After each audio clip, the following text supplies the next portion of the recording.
Plus, Ultra presents The Grey Lodge, Return to Hyperborea, a speculative Gnostic gospel, meta-anthologies for Neo-Babalon, Arc 6. I'm Jin the Ninja. I host a show called Threshold Saints. These are speculative fictional series, speculative Gnostic gospels. This is our third series, and it has been quite actually far-ranging. And we probably could even do more Aetherpunk as well. But for tonight, we have a very special. I am joined by, or for tonight perhaps, only. But of course, that's not really true. But we'll joke. Um, Tonight, Joshua is my co-equal co-host. But we are also, of course, joined by special co-host Michael, who has been on my show twice, has been on Rejects, has worked with Lee, and I will let those two boys introduce themselves, of course. But first, we have to pour one out for our absent homies tonight, because obviously they don't happen. These spaces that are consensual, magical, Gnostic, and sort of metamagical, I guess, spaces that transcend time, because we all transcend time and space, to be on an app called Space, on on an app that references space, that references the X, that references the 10 and the 11, the Wheel of Fortune to move us forward in the world, bring that dragon energy, the plus and the ultra, to the airwaves. And so we have Solar Exile. Solar Exile is we always joke, is the left-hand deacon of the lodge. But he's also really a lodge daddy, because he really is the moderator of the group chat. So nothing really happens without him, and he's been an incredible resource, taught, I think, all of us a lot, and he's just hilarious, and we all love him. So shout out Solar. And, of course, we have Matt Murrah, my right-hand deacon of the lodge, who is also a two-time guest on my show, although those episodes haven't quite aired yet, but they're coming. And he is our all-around archonic, anti-archonic, he's the jack of all trades. I think he would be very comfortable saying that against the archons. He is the Mission Impossible. He knows all the tricks. So shout out Matt Murrah. We love him. He's in Vienna. I don't know what he's doing there.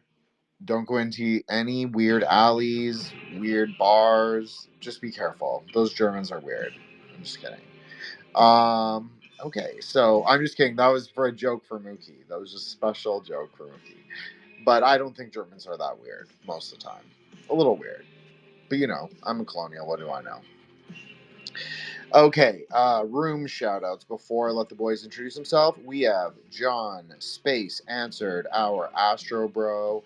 We call him Monk Dad, so I am being respectful this week. Monk Dad of the Lodge. He is not a boomer. He is actually a Gen X, but he is the boomer of our lodge. So, John, if you are a great dude. You've been on my show, and you are coming back. And also, what else? He's just an astro, and if you want your astrology done, or are interested in discovering the angles, I don't know, for pay. So if you're interested in talking to John, it's by donation, I believe. Is that right, John? But that really means that it's like, don't shortchange. Don't be like that. It's, love and emptiness, but like that also means like generosity of spirit. Of course, we have director of wildlife, bird sanctuary, and I don't know what else are we gonna. What else do we? You have a lot of titles now, Mookie. Since we're starting the secret compound, you have so many titles, so many nonprofits to run. Mookie is our Crotakini from Germany. So she makes it here despite it being very late, and we always appreciate it. And she started coming, and I started noticing her, and I was like, yo, we have to just add this person, because it's like, it's not cool that she comes and she's not like part of the lodge. So she's been part of the lodge for months and months and months, almost a year, and It's pretty incredible. Hello, Bruno. I know I've seen you on the timeline. I think I know you, like, just like peripherally, but I'm really glad to see you. Welcome. It's a plus ultra space. We believe magic is real. This is a consensual magical working, of course, but it is, that's what it is. It's plus and ultra. So we're gonna try and ride the polarities, talk about some modern American mythologies, and see where it takes us. So, Joshua, obviously, please introduce yourself, and then Michael, please go after him and introduce yourself and plug whatever you guys want. No limits. And if you don't have anything to plug, that's okay. But just just let people know like what you're about a little bit and who you are. Hey guys, Sebastian. Did a episode recently with King of Cups, White Boy Summer. It was a special summer edition, by the way, so check it out. A little bit of meta politics in there, mixed in with some other things like archetypal type topics. We'll be doing a Messiah archetype episode here soon, and an Antichrist follow up to that. So stay tuned for those things. And of course, I'm happy to be here this evening, and I already have some notes here. I'm excited, so I'm glad to be here. And welcome, Michael. Hey everybody, happy to be here. You may have seen me on Jin's podcast. We had a couple episodes, podcast around with cult rejects and subconscious realms. And part of the lodge here to, I don't know how much I can input, but I'm here to follow your guys' lead and see what we can find. So happy to be here. Happy 4th. Awesome. Thank you so much, Michael. Appreciate it. And yes, Michael has been a two-time guest and future guest as many times as he wants to come on. He can come on. And I love talking to him. And yeah, so it's great to kind of come full circle and you get to be a co host, uh, for one of our lodge spaces. I guess I could have made this a Friday night Gnostic Mass, but you know what? It's okay. If we have to do like another two more arcs and just like continue Hyperborea next week, that's fine. Tonight, I mean, yeah, but it's still going to be about that. It's just going to be a return, right? Let's return to Hyperborea. It's not welcome anymore. We're returning. So, Joshua, something you brought up when we first started the space or pre-recording the space. Prepper bags, zombie apocalypse, how to survive in 2025 American wasteland, Neo-American wasteland, Neo-Babylon. I'm serious. This is something I mean, I went to high school in the States. Like, y'all don't know. I'm cool like that. So I know all about this. So the reality is this is something that preoccupies a lot of Americans' ideas of the future. So that obviously relates to our space in terms of time is just a speculative, conceptual demarcation in the mind. Often liken it to Yesod. It's obviously also related to Binah. Let's give you a little Kabbalah for tonight. We haven't done that in a while. Well, Joshua actually has, but Jin hasn't. So just playing off the, just establishing my crown, I guess. But no.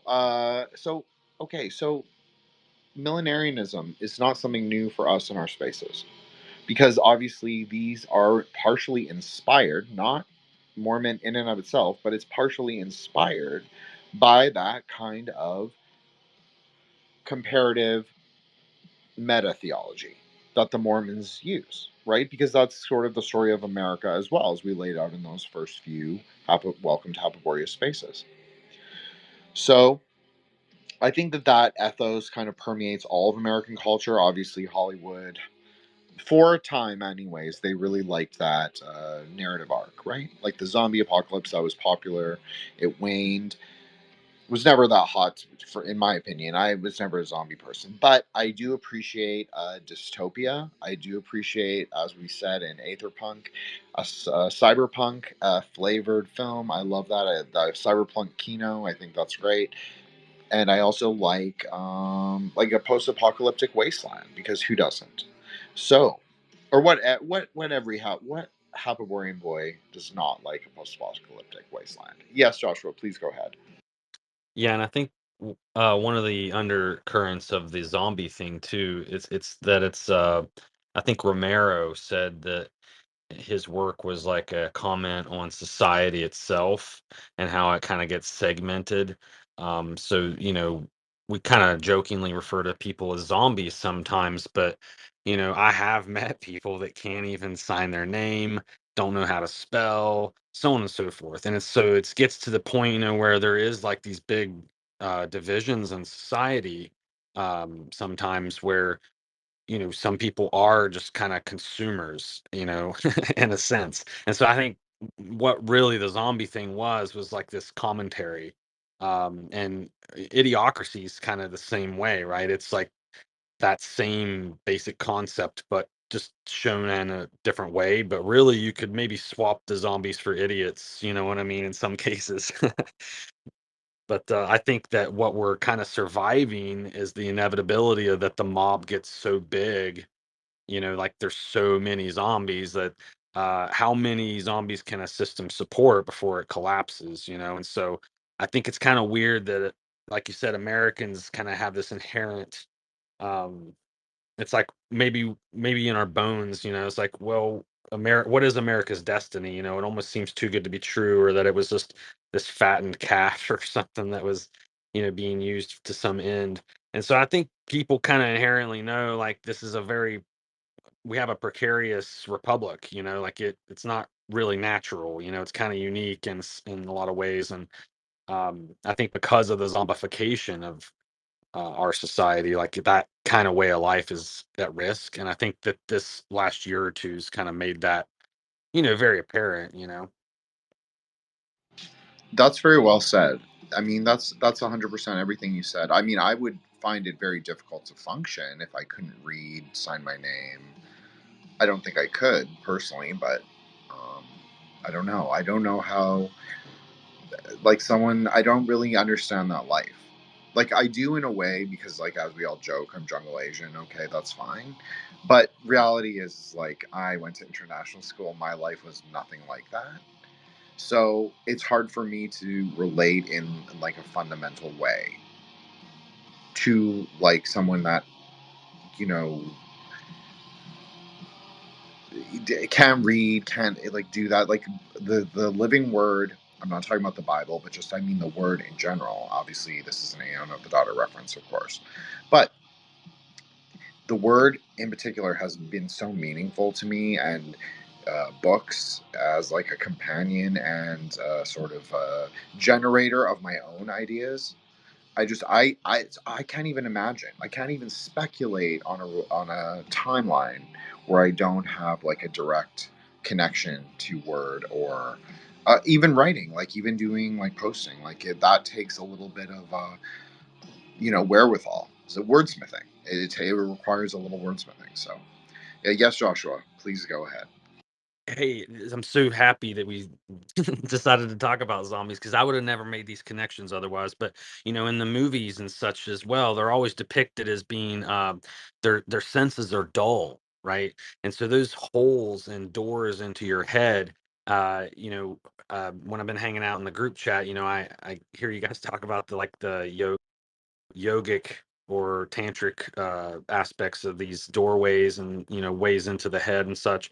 And so now, as we're discussing it, I'm starting to see it like from a different perspective, and wondering like, oh, so is this you know kind of like their potentials being limited, or something in some way, and I think a lot of that's contrived by the just people that shape society. It doesn't somehow benefit them to have us too autonomous, right? So there's some aspect to this that is advantageous for whoever is at the top of this pyramid, so to speak. But I think that the fluoridation of water, and the flooding of pharmaceuticals into the country and things like that, like, I think all that kind of sums up the zombie motif. And I was kind of explaining that to kind of make the point. You mentioned Kabbalah, and so I wanted to bring that up. I feel like the bug out thing is kind of based on this Minuteman thing from the Revolutionary era, also maybe like militias in general. being very maybe hoed, organizing like the community together. Like you're, in these zombie films, it's like you either got the single group or the duo or the trinity or whatever, or you got like some group that's being, led by somebody or whatever. So I think that's very hoed, being able to organize people and draw them together. And so what binds them together? It's like their morals and virtues. So when you start thinking about it Kabbalistically, I think you can kind of identify like these virtues and values like in the groups that kind of form, and some of them are very martial and just like raiders and stuff like that, which was very Garuda and so on and so forth. So, but I don't know. Do you have any thoughts to share on all that? No, that's great, Joshua. What a great way to start the space. Thank you. I'm so glad that you are my co-host. Okay, so you said tons of interesting things. So I agree with you. I think every starting point, we've said this every space, or I've said this many times, and Joshua said this many times. The starting point for every hero is Hode. It doesn't mean that they're going to turn into the great world savior. It just means that that is the starting point for every, you could say, a sensitive young man. If Monty was here, he would say that. So that would be your starting point. It would be like the prince, right?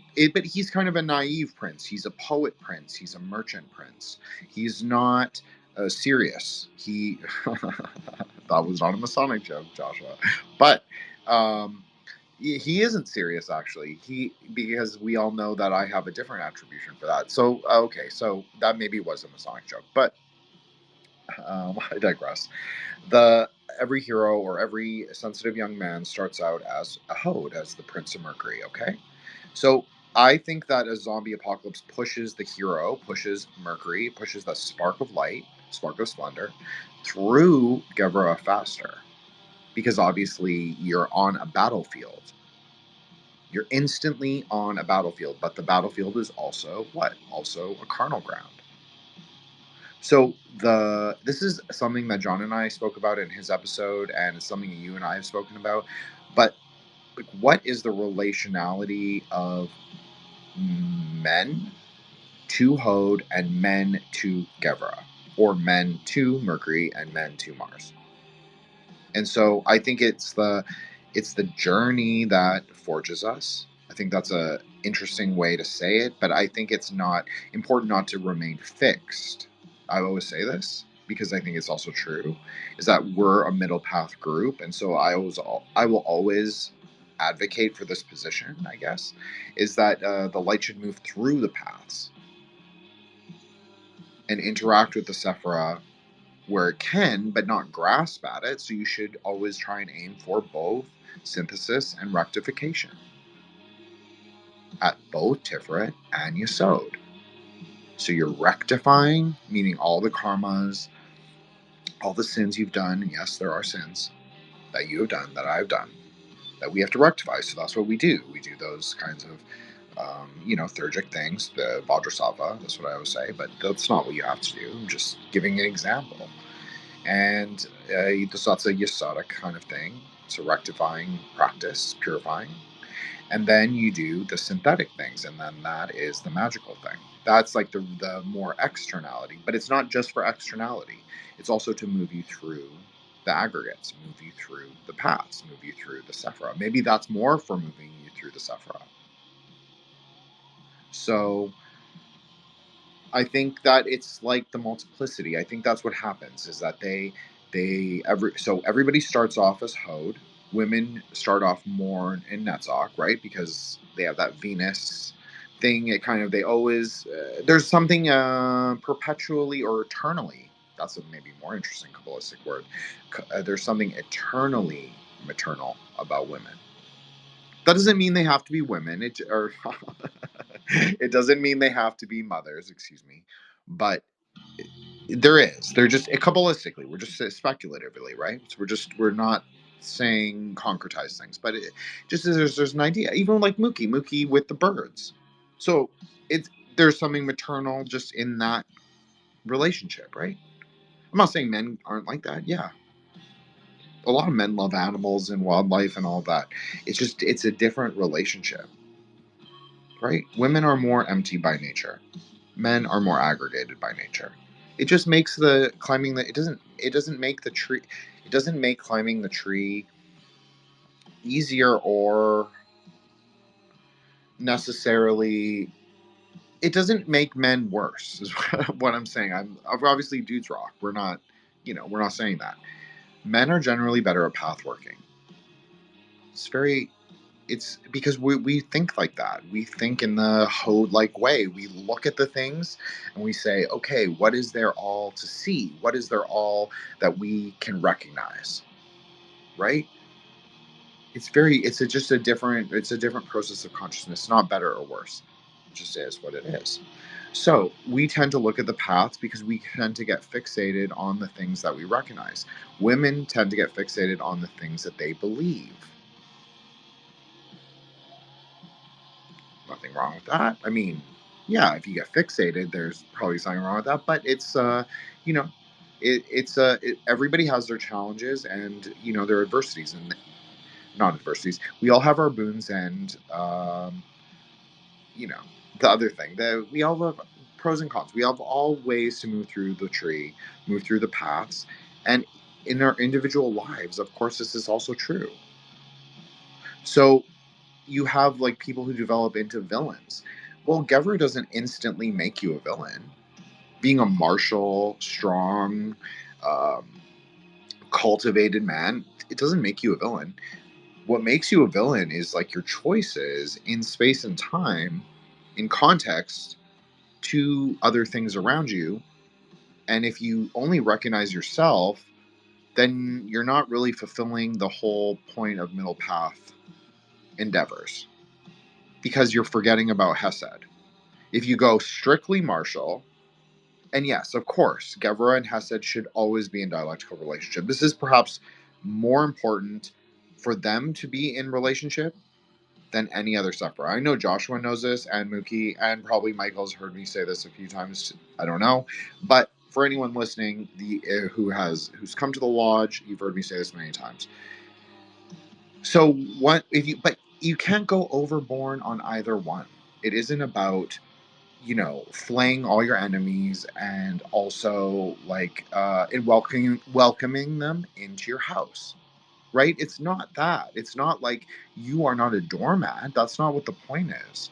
That's not what mercy is. That's not what Hesed is. I mean, yes, some people will interpret it as that. That's a mistake, in my opinion. It's discriminating awareness. Bodhicitta in a kind of. You're not grasping, but you're not going to be you're not weak.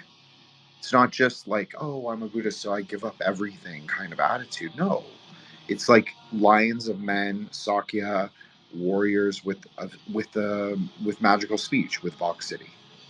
That's what it is. That's what really the Buddhist idea of magic is.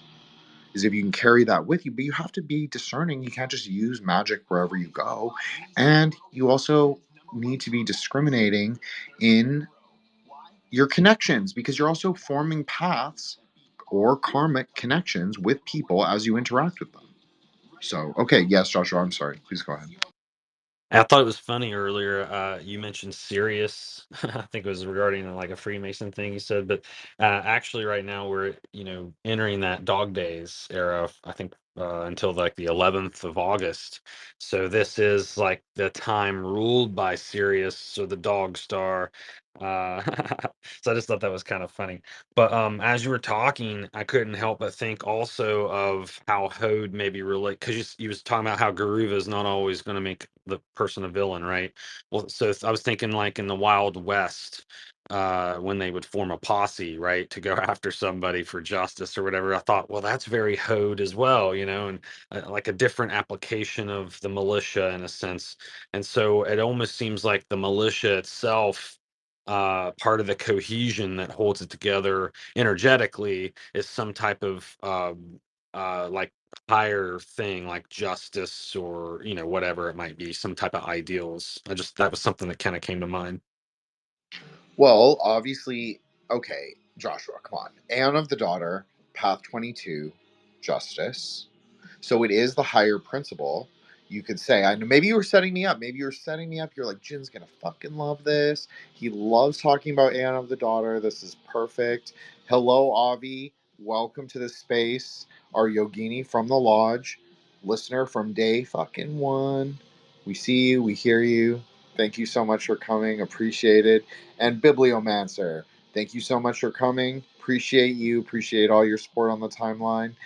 And I hope you guys have fun and have a great 4th of July, because that is what we're talking about. We're kind of doing a riff on the American metamyth, and we're talking about zombie films. Because I thought, well, Joshua actually brought it up because he was talking about prepper bags and putting bottle cap rockets in prepper bags. And I thought, well, that's a fucking great idea for a space, because there's nothing more American than millenarianism, 2A, and zombie apocalypse. So that's basically our space tonight. But I think I think we've already actually made a attempt to tie it into the greater American meta mythology. And welcome, Cassandra. Thank you so much, Gnostic, Kabbalah, and content creator. And if you are interested in visiting Cassandra's Etsy shop, please do that, as well as her channel. And thank you, Cassandra, so much for coming. We appreciate it.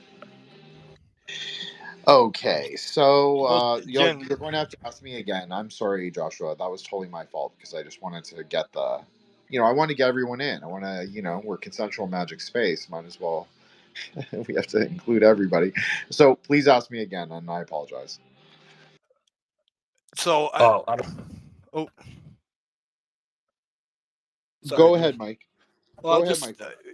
you're bringing up the meta myths on American militiamen, and this just a synchronicity. There's this secret society that one of the streets I live near, named Woodmen. Doing the research, we found out that this is a group called Woodsmen of America, which is related to all these militiamen that came out here first. And they're sort of tied into these group called the Foresters, which is sort of this Teddy Roosevelt, Boy Scouts. You could even say Hitler Youth if you want to go there, but this type of get out into the woods, be a militia of the American men on the frontier. And it's just so fascinating that you live off a road for so long you don't realize what the name of the road is, and you find out it's a secret society connected to Teddy Roosevelt and all of them. So, and it's very much the American myth coming out here on the frontier. Colorado was old Mexico until 18, I think 60 something. And so it's just very interesting how these old groups, this myth still pops up today. So just thought that'd be interesting. Thank you, Michael. No, that's incredibly interesting. This is why we brought you up as co-host, because you bring literally, very literally, with your person, stories of the American West. So it's perfectly on theme. It's perfectly we're talking about this exact thing. And so we're reimagining the stories, not just from fiction. Like, yes, we're talking about zombie movies, but I think as I know Joshua understands this in like a greater way. We have to also connect it to the story of modern American magic. So I think you did that perfectly. So thank you so much, Michael. And Joshua, please go ahead. I know you also had your hand up. oh, I'm sorry. I actually thought you had asked me to repeat a question, so that's why I had interjected there. Oh no, please ask me a question if you want. Well, I was actually going to ask Michael a question about the foresters and the woodsmen, if he was familiar with any of their symbolism or any of the colors that they were using. Because even though I'm not familiar with it, just what I was imagining in my mind were colors like green, brown, flannel, those sorts of things. Which, of course, if it's flannel, it could even be tartar or Scottish or something like that. So I was just curious if there was any more to it. Yeah, it's very, very interesting colors. So the Foresters are a German or Prussian, starts in Prussia, and it was started for the frontiers of their Prussian Empire. So when they were taking over, and there's a connection with all the immigrants in America, and the Foresters came here and in Canada. And it was sort of a banking deal and a militia group. So you would join it, you would get protection on the frontier, and you would hold the land, and you would also pay into it, which would give you a tombstone at the end, pay for your funeral, and sort of an insurance thing. Now, what's really interesting is they turned into banks, a lot of them, because they were sort of life insurance that carried on into the American society. But the Moose Lodge and the Elks Lodge may be tied to these because their symbol for all of these groups were the elk's head or the deer head, right? Um, they also had the hunting dogs as a symbol, bundle of sticks as a symbol for the foresters, and the dove. And you can go see tombstones with forester tombstones, and they're beautiful. They look like old trees, and they're carved out of single piece stone. Incredible stonework on these things. And like out here in Colorado, our graveyards are full of them. So there was tons of them out here, and they're all pretty old, these tombstones. But yeah, the dove, the elk's head, foresters is red and green, and brown definitely for the foresters. It's very tied into the Boy Scouts, very similar.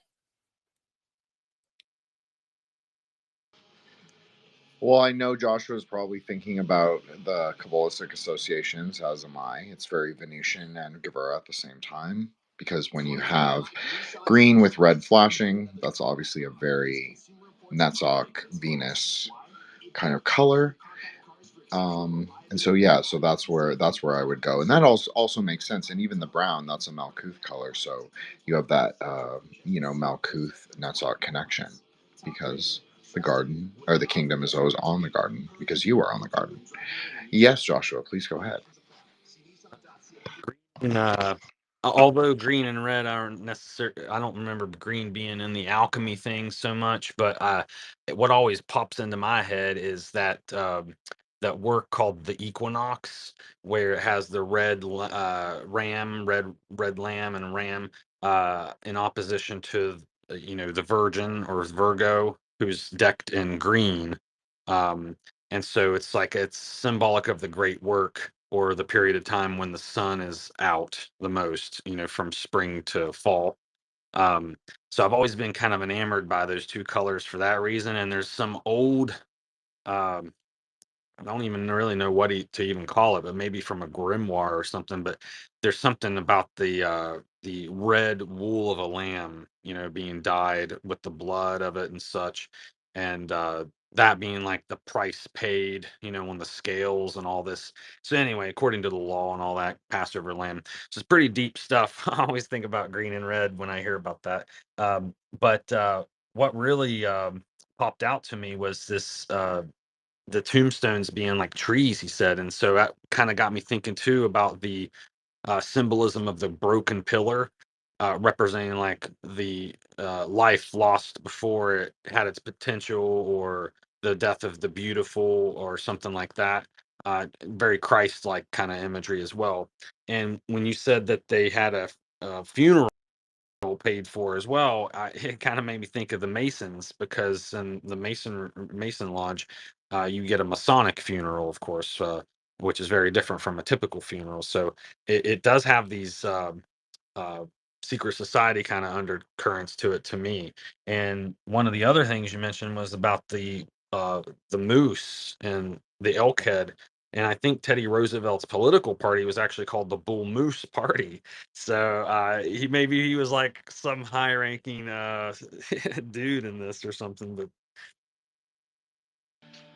I'm going to jump in and just say that's really interesting because, that I've learned a little bit about Mormonism and their magical, like I've applied my Kabbalistic, obviously, Dark Prince expertise, we'll call it, to some Mormon ideas that I've been exposed to. And so they have a very Netzach orientation themselves.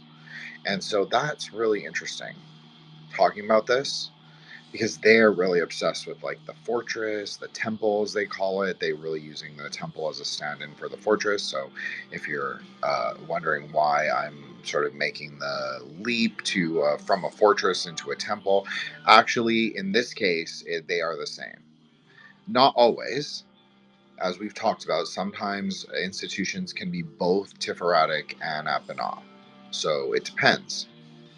But in this case, the temple itself, the physical temple, that is their fortress. That is the mother, the body of the mother of the church. Yes, Joshua, please go ahead. I find that interesting because the Jews were the same way in the days when they were Hebrews. When they took their tabernacle with them, they carried with them the Ark of the Covenant as well, and that a lot of times was something they had carry into battle. So their temple was mobile, and thus their fortress was mobile. So I find that somewhat analogous. And what's very curious about this Mormon mythopoesis is that uh, there's a trail of artifacts starting from the East Coast in Virginia with some inscriptions on a stone. Then they recover what's called the Decalogue stone, which is the Ten Commandments engraved in stone, which was to be worn on the belt. You know, strange things like that. And then, of course, there's the rumor that maybe there's the Ark of the Covenant or some replica of it, even hidden in the Grand Canyon or whatever. But I heard something today that some rumors about the Mormons at that time had been able to discover the lost city of El Dorado in the Grand Canyon. So what you're saying there, I think, is true. Like they seem to really embrace this mythological stuff, and a lot of the Egypt. That the United States is Egypt kind of thing, I think, kind of comes from their influence, maybe, and their Judaic Christian roots or whatever it is, the roots. And of course, we know that America was kind of built with these Egyptian uh, things. Like we use the Egyptian system of measurement, even though every other country on Earth is on the decimal system. Of course, we're building obelisks in our state capital or our country's capital rather. So, you know, I find it interesting how Mormonism strangely and Egyptian kind of thread through this as well. No, that was. Oh, sorry, Michael. Do you want to go ahead? Yeah, Go I don't for know it. how to raise my hand in the group. Sorry, first time, guys. Don't worry about it. Don't Well, worry about it, Michael. It's okay. well, I just definitely the Mormons, and we all know this place was started by Masons, right? Secret societies are embedded in every piece of the setting up of this place. Even the way the states are, I believe that Colorado, Arizona, Utah, and New Mexico, I believe the four corners, it is set up as like a medicine wheel. Literally, the four corners itself is a coded art monument. If you look at it, it's like a sundial. There's markings all along it pointing towards things. And in all of the states in this area, there were the Anasazi, and it is this mysterious ancient race. We know nothing about them, and many of the monuments were taken down. And when you get into what the Masons did when they set up the states, when they laid them out like that, it is definitely a code, a sort of mystery set up in the Southwest here. And the Mormons are a key piece of this. And now you have to know he's a huckster and all of that, but there is some things that you can take from his initial legends, if you will. The mounds and the golden plates. Now, if there were golden plates, which I believe there were tons of gold artifacts in America, most of it was melted down. The gold miners found everything they could, and even when the Spanish were here. So all the gold artifacts, but maybe he did find some piece of a lost civilization, and they are fulfilling some sort of prophecy, for better or for worse. I do believe that. Great job, Michael. I totally agree with you. I think that absolutely they believe, right? Speculatively, they believe that they are definitely fulfilling a prophecy. Like in a book of Enoch, probably the third book of Enoch, I'm sort of pinpointing some kind of like Neo Atlantis sort of meta mythology, neo mythology.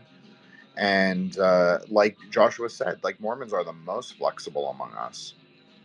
They're able to adopt to anything, landscape, um, sort of they're not affixed in like they're not rigid in a lot of ways. So it's very interesting. Also, what was I going to say with what you said, Michael? There was something else really interesting. So I do believe that Joseph. I know people are going to call me a Damien enjoyer. Ugh. Okay, but anyways, I do think that Joseph Smith was kind of legit in a way. I'm not saying like 100%, but like, yeah, like I think he was on. I think like Michael said, like speculatively, he was onto something. So I don't know who this person is. Do you know Shango Rebirth, Joshua? Do you know that person? What? They're following me and I follow them, but I don't remember ever talking to them. Okay. Okay, well, you know what, Shango? We actually only really let lodge members come up to speak right, at least when we're in the middle of a space, because we're doing a series right now. But you know, next time if you want to pop in or you want to wait till the end, we'll definitely open it up. I think that's like how we usually do it. That's pretty fair. Maybe if the other boys were here, it'd be a little different. But I think just keep for tonight, we're just gonna, you know, keep it all in the family, as it were. Okay, so what else? Thank you, Joshua. I appreciate that.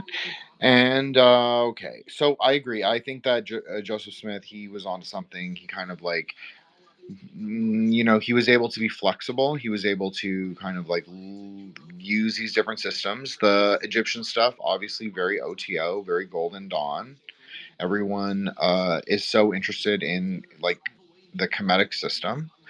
I think Kemeticism could be interesting. It doesn't stay with me. I've talked about this before. I've listened to many of the Osiris, Isis, and all of that stories. That doesn't stay with me. What stays with me are the tantric stories. What stays with me are the pranic stories. I don't know why. That's just the stories I remember personally. So that's me. But I think that there is probably an Egyptian layer that is interesting and valid. I just think that the groups even amongst themselves cannot agree on anything. They cannot agree on like, okay, what god quote unquote archetype are we going to place with this Sephira or do with this thing, and a lot even the Egyptians themselves. There's a lot of in dispute, right? So I think it's just simply fair to say that we don't know particularly. Like I think that the system hasn't been cracked, is what I'm trying to say with Kemeticism, especially in the American magical orders.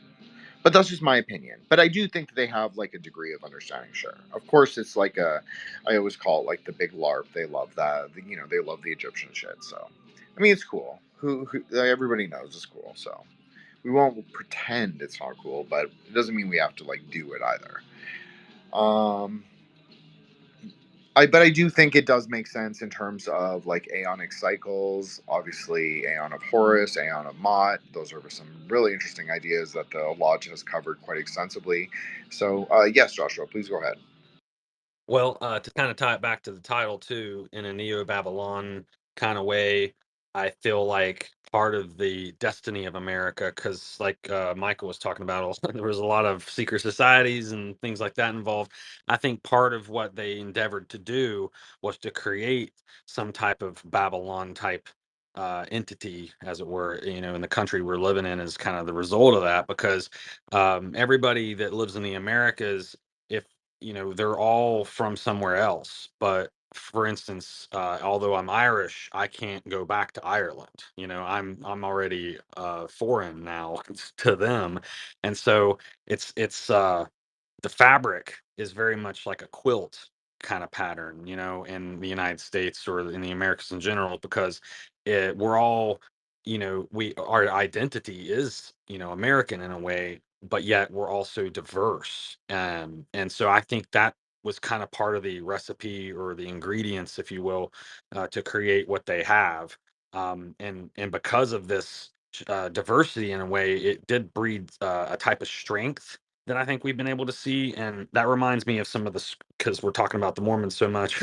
I'll mention this. It kind of reminds me of some of the scripture about Nebuchadnezzar's dream, because he was like a world emperor at one time too, right? And so his dream was about how the statue in his dream was head of gold, shoulders of silver, belly of bronze, legs of iron, and then the feet of clay. You know, and so the clay mixed mixed with the iron, and so it was like partly strong and partly brittle. And so I think that really does kind of represent the United States in a way, because it's very, very strong, but at the same time somewhat brittle, because of it embraces individuality to such an extent. Like you see wild diversity even among like Christians and stuff like that. So I think it's such a strange experiment in what they were going for here, because you kind of had to keep the, like, imagine when you're creating a servitor or whatever, you have to have boundaries. And so there's a Saturn element to it too, like, and so they had to find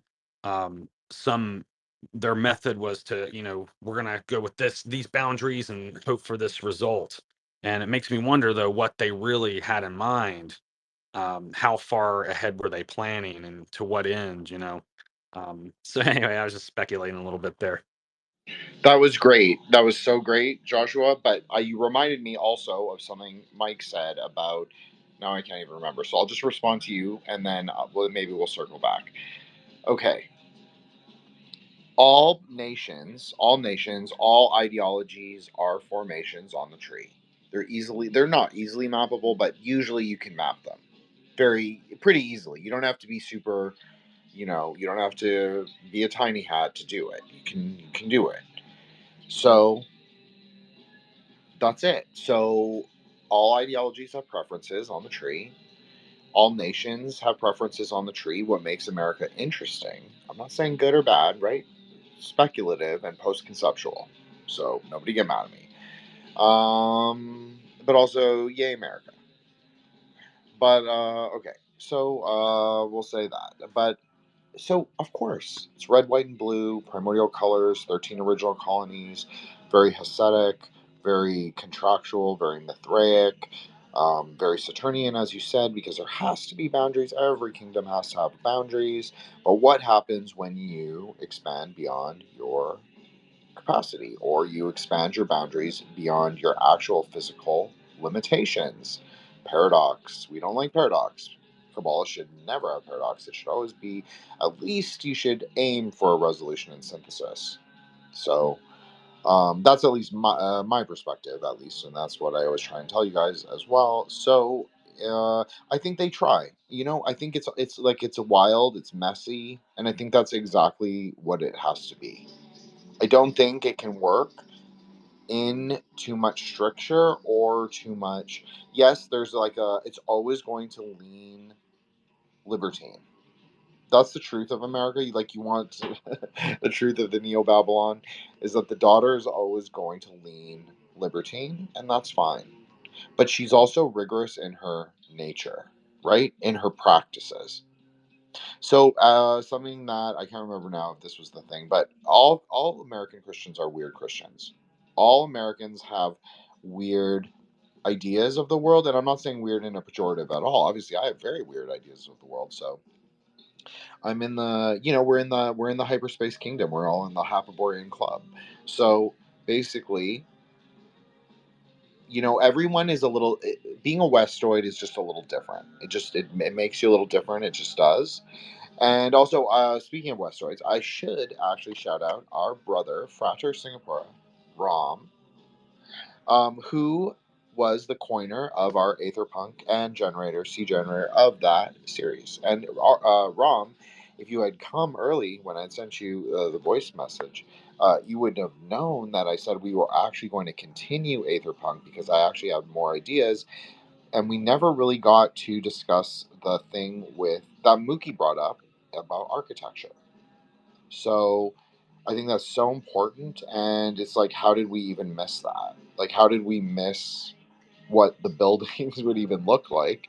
So obviously, I'm going to take it from a post and beam mid-century perspective because that's what I like. But and the series are sort of at least adjacent to things I like.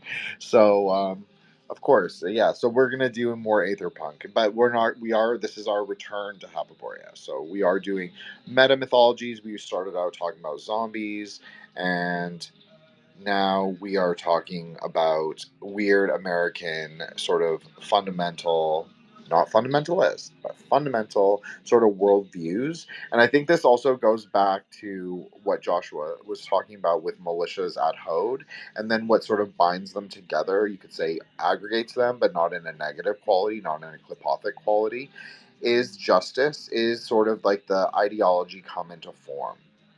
And that's very much what that path is. And it, because it has equal parts of Bina and Hod. Hod is really, I'm starting to think about now, since Ram introduced me to the Metamagic book, this idea of Ipsos. And it's not like I agree with her ideas on Ipsos, and I spoke to Alison Quinn on this quite in depth actually, but I don't agree with her ideas on Ipsos, but I understand it in a Kabbalistic way, so I'm okay with borrowing it and then rectifying it through my own articulation.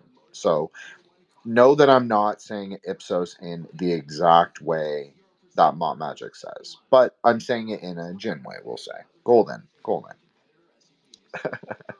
But so it's like someone actually, one of my mutuals tweeted or posted a really interesting comment about how nodes. So Ipsos is really like a node, if you want to think of it like that, like a hub of information. Hello, Joseph, scholar in residence, McLuhan Chair of the Grey Lodge, Mr. Joseph Reed, Dr. Joseph Reed. Thank you so much for coming. We were talking about Mythologies, and right now we were talking about weird Christians and how that relates to, of course, Kabbalah.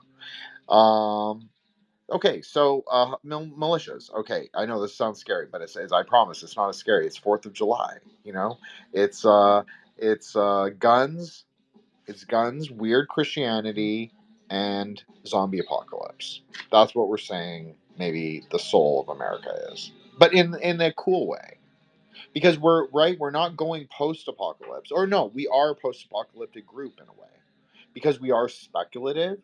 So every revelation is an apocalypse. So every time we move forward in a narrative, meaning that every time we do a new arc for the spaces, in a way, we are committing apocalypse. Just speculatively, but yeah, in a way we are, because we're revealing new ideas. So okay, we're a post-apocalyptic group who believes in the Neo-Babalon. It's kind of interesting.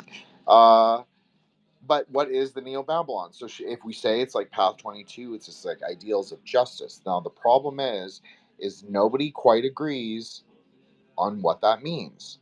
But that's why it has the Bina element. Because what is that? It means it's rooted in uh, there's a textual basis to what it means. So there's a relationship to the law. Now, is it the law as it is practiced necessarily? No, but it is something. So there must be something already codified that represents this will of justice. Okay, we could even say it just like that. I think that's a great way to say it. And so, what is the will of justice? Well, the will of justice, depending on how you interpret it. Now, the other thing about this, just because she's on path 22, where is she looking? At Hesed at all times, at loving kindness. So you have to admit the neocons are horrible, but also you cannot be there used to be such a clever word for this about how leftists are imperialists at the same time. Like leftism is a kind of imperialism, because it's like a projection of your will onto other people outside your bounds, just as neoconservatism does it, but it does it in a totally different way. Like both of them are almost like, you could say, polarities of each other. Of course, Trotskyists prove this to be the case. They are simply just polarities of each other. One is radically Hasidic, one is radically Gevuratic. You have to, those things have to come into synthesis. They have to come into synthesis and rectification. The 4 and the 5, of course, the 9, but it's also the 6, right? It's both. Because you're trying to synthesize, you're trying to make something new, you're trying not to stay stuck in stasis. We're dynamic. We want to move forward. We want to move up the tree. We want to build the tree as we understand it. Yes, Joshua, please go ahead. Uh, you said wheel of justice, and earlier you mentioned a wheel as well that was rotating, and And so it came to mind what Michael was saying earlier about the medicine wheel, the four corners, the four states making up the medicine wheel.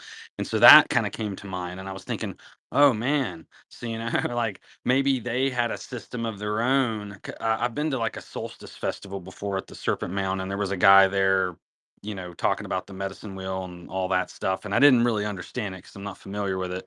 But anyway, that I had a little bit of exposure to it, and from what I understand, there are like 4 points to the circle, and I think they even have different associations with colors and things like that. And it's essentially the sun cross, is what it amounts to, I think.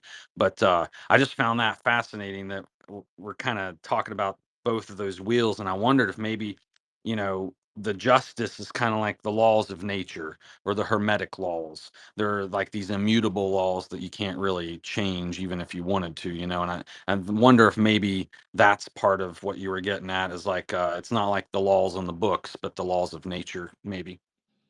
Well, what is Binah if not cosmological time? I've been in John's DMs all morning. Like this morning, I was saying this to him, and I've also spoken about this with Rom. It's like, what is Mahakala if not cosmological time, cosmic time? That's what he is.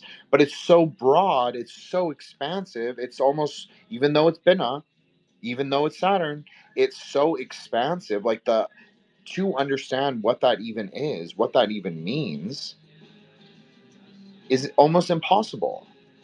That's why it comes in, the three comes into the nine, right? Saturn and the moon. That's why, because it has to come into your actual perception and consciousness so you can gain greater understanding or you can go up to knowledge. Of course, okay, Joshua, say something again and we'll keep going. I apologize. I lost my train of thought. I don't know what's wrong with me. And but we were talking about like the medicine wheel and the wheel of justice, and I was curious about the medicine wheel because it has like colors associated with it, and it reminds me of the Malkuth position on the Sephiroth. Yeah, I agree. I think that, 100%. Medicine wheel Malkuth. that might be analogous. Yeah. Yeah, sorry to interrupt you. I've thought this for a long time.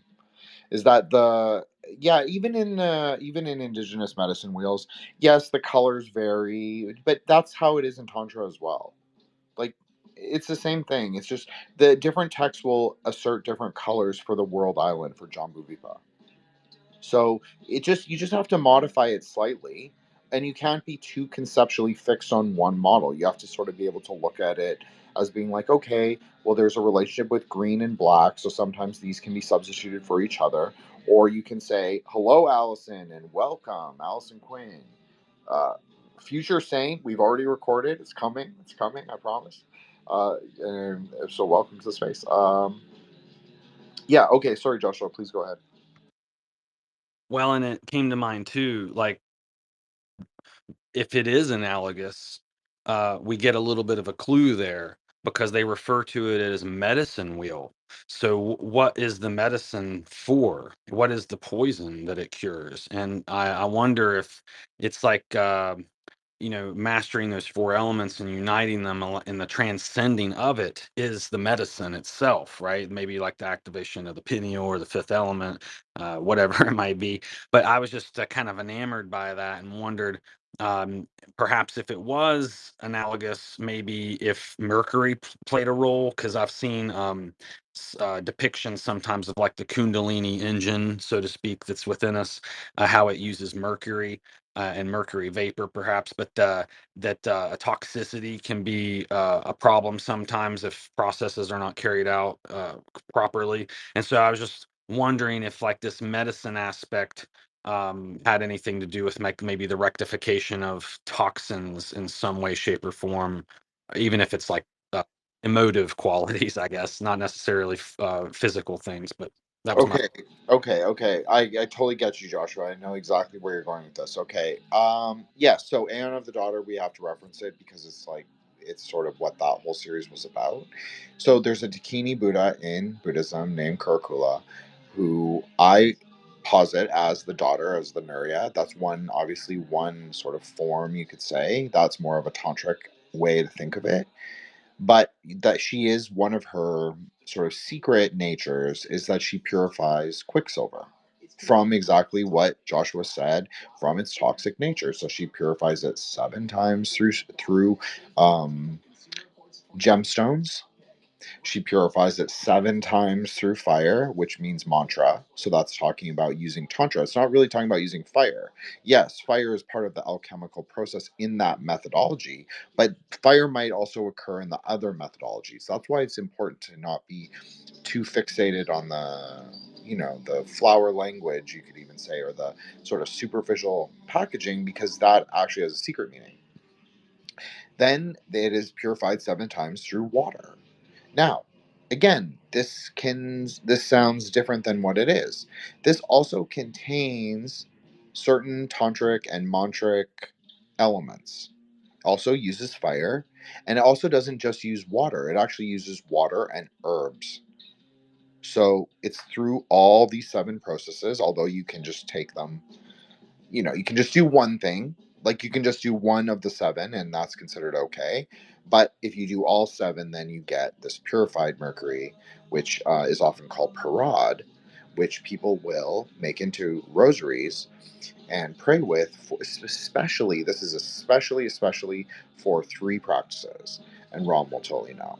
So it will be Lalita Tripura Sundari, who is another name of Kurkula. It will also be for Bachak Bhairava, the little boy who rides a black dog. And it will also be for... Oh shit, now I forgot. Oh, sometimes you can do it for Ganapati, but sometimes that's a very dangerous... I'm not telling anyone to do it. Please don't do it. But I'm just saying it's considered to be very fast for like any deities that have a mercurial element. So... yeah, that's a really powerful idea in Tantra. Is this like rectification and purification? Yes, rectification and sort of. So it's not just taking Quicksilver, which is toxic, and then moving it into a state of non-toxicness. It's also moving it into a state of medicinality, right? Medicinal quality.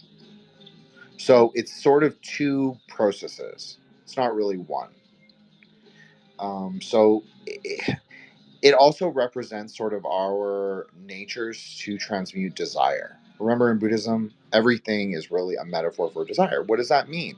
That is not what people think it means. It's like are you in control of your desires? Are you sort of the master of them? Are they mastering you? So she stands on the desire or the Mara of lust. So that's why she's also associated with the heatless flame. Now, when Mercury gets superheated, it does, as Joshua said, exude a toxic substance. So, what to do with that? Well, the elements for Theon of the Daughter, if you want to say it like that, as an axial kind of idea, they're air and it's fire and earth, but it really is also air. Because what happens when you expose fire to earth? So there is a vaporous or vaporine quality, but it's purified because she sort of takes it in a heatless way. It's not the over application of heat. Okay, Joshua, please go ahead. I I'm not sure how well it relates, but as you were talking about Mercury, for some reason I keep thinking about skateboard culture, and because of its traveling associations maybe, and how it's just able to flow, very mercurial as it were, or if you're rollerblading or any of these like alternative forms of transportation, to me seem very mercurial in nature, and you're fast, right? And so you can do your business. And I couldn't help but think of the Mercury dimes as well that had silver in them. And those are the ones I buy when I buy junk silver. But anyway, do you have any thoughts about that? Silver rectified in a furnace of earth, tried 7 times. Psalm 12, right? Yeah, that's right. KJV. So, so obviously silver and quicksilver, they're not immediate substitutions for each other, but where are you doing that process of rectification? At Yesod. So isn't it interesting that it's also telling you that in that psalm, saying the exact same thing? It's crazy. right? Yes, Joshua, please go ahead. You threw me off when you quoted Psalms. That was awesome.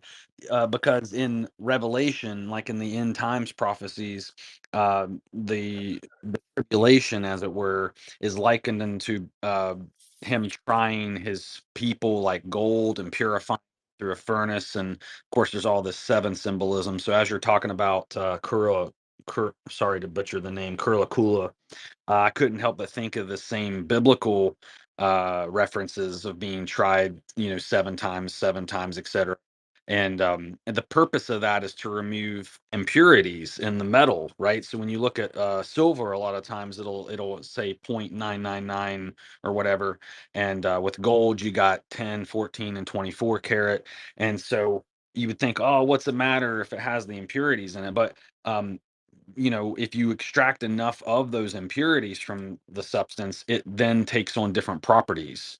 And so I think there's something to be said about that. Like like you said earlier, you could just do one of the seven things, and in a symbolic kind of way, maybe that's okay. But like the results you would get from doing all seven is like maybe the difference between 10 karat versus 24 karat. I don't know. Maybe that's analogous.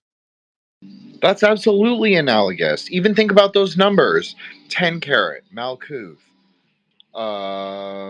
What's the other one, Joshua? You said 14 karat, right? 14 karat. 14 karat, Geveratic, right? And 24 karat, Tiferatic. True gold. That's where it is. That's what they're talking about.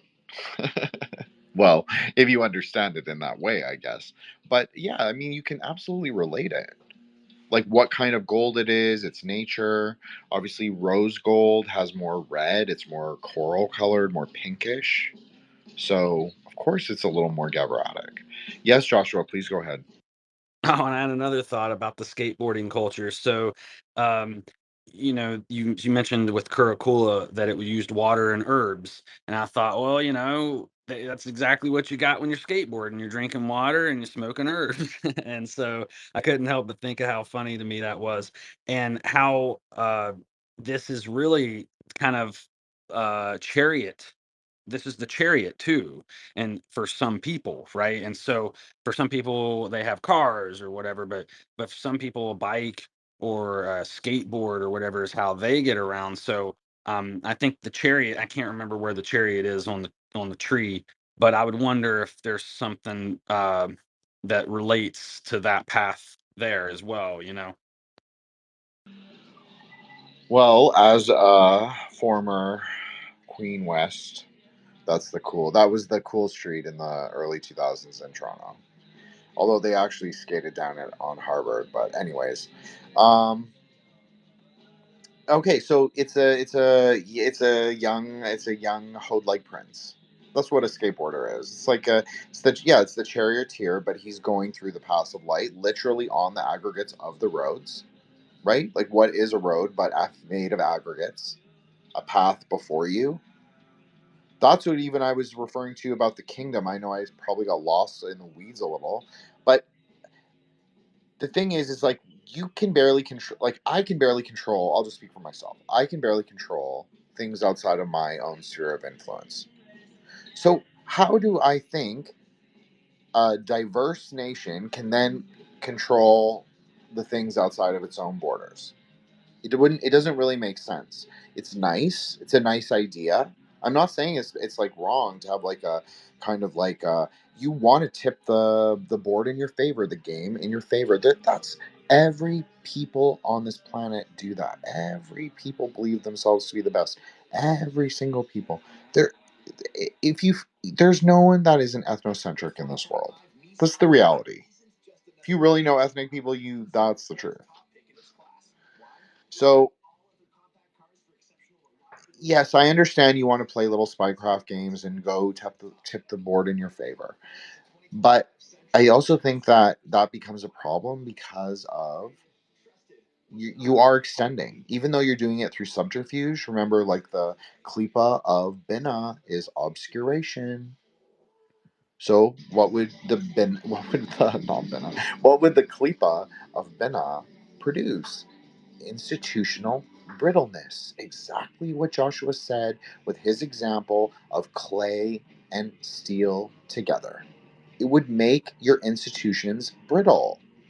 Why would you do that to yourself? So, this is the other thing. We've talked about this many times in the group chat. NGOs, nonprofits, all of that. I'm not saying it's bad, it's inherently klipothic. And the people who make them know they are inherently klipothic. Even the name, a foundation, is inherently klipothic. And yes, it is referring to a Sephira, but you are making a physical manifestation of something that is both conceptual and negative space. So we have to also agree that foreign NGOs and all of that sort of like that whole complex, that's not really going to work. That's not going to work as much as subterfuge and overt war. Although that also has a purpose. I'm not saying like go be like a peacenik. I mean, yeah, if you want to do that too, like go smoke herb and ride skateboards in your 40s or whatever and be a peacenik. But no problem. But I'm just saying that the klipa of Gevra is not war. War is just a manifestation of the fire. It's not the klipa. Sometimes it happens. It has happened throughout human history, and most of the 20th century has been fake wars. So that's a klipa of war. That's a klipa of Gevra. The obscuration by smoke, telling you things are not as they are. Rom knows about this because Rom and I talk about this like literally every morning for the past 3 weeks. Okay, I know it's not Rom's morning, but please, Joshua, go ahead. Actually, since you mentioned smoke, I was hoping for a good pivot to talk about smoke because we've mentioned guns and fireworks a couple times, and uh, I think that during this time, because there's no other time of year where you're gonna find like tents popped up everywhere selling fireworks, which is kind of funny because they're not really legal here in my area. But this time of year, you could go to a tent like that, which I think it's funny they use a tent in the first place. That's very North Pole kind of, a tabernacle symbolism. But anyway, it's there you can find this wide selection of different noisemakers and so on and so forth, and things that even go into the air. And so I got to thinking about it, and I was like, we're kind of far removed. Like we're just kind of doing it for fun, but really it's supposed to simulate battle. And so I think that there is like this, again, this bug out kind of vibe is like, we're kind of forgetting, I think, like what we really went through to establish this. And so, it reminds me again of Dune. I know I bring up Dune a lot, but like at some point in Dune culture, the way that you avoided sandworms when you were on the dunes, the way you walked, that became a dance. And like people just forgot what it was even about and eventually the worms weren't around anymore. So it lost its purpose. And so I think, that's why I think that the rights we have and enjoy in the United States are so important. But what I noticed is a lot of people don't practice their rights. And so if you don't practice them, they become a relic or an artifact and they're not useful. And so, because I think the big one right now, because we've been in these spaces talking about Palantir and so on and so forth. So I think the right to privacy is one that people don't really appreciate, it's like, well, I have nothing to hide. Well, true, until they come after whatever label you have on you, right? And so, and then what I mean by that is like America, like you were talking about, tending to things outside your borders, it's like, well, once the country kind of lost its bearings, our mission statement, right? Now we get mission creep. Now it's about preventing nukes from such and such, or whatever.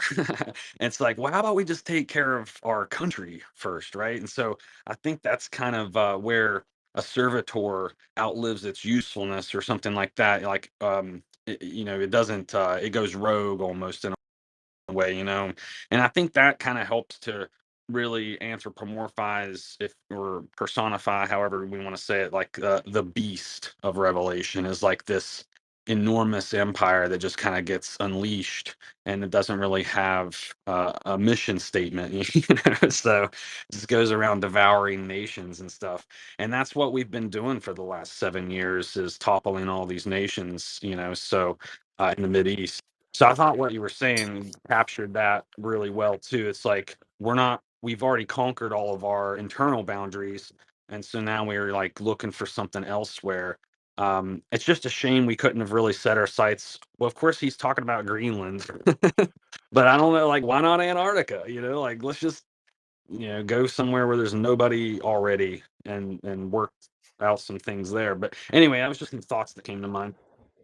That was great, Joshua. I think the fireworks is great because that's obviously the metaphor or the analogy to Hode. Fireworks are the perfect thing. They even have flux, smoke, precious metals, quicksilver sometimes, or mercurial sulfates, and different things to make different colors. And they're also flowers in the sky. Nothing more mercurial than that. Sparks of splendor. And then obviously guns. That's my favorite, as Joshua knows, is my favorite metaphor for Gevra, because it's not inherently bad. There's nothing bad about a gun. It just is. Just without value, really. What it has value is in our interaction. We have to be in perception with that. That's what I always say. Gevra and Hesed have to be brought in. You have to have discriminating awareness, but also bodhicitta for the things outside of you. That's what gun ownership would look like. Okay? It's not like people get way overboard about like what it means. It's just a thing. Okay. So yes, I agree with you. Great points. 2A all the way. Let's go. Yeah, you have to practice your rights. Remember, Gevra is about praxis. It's really important that you're doing.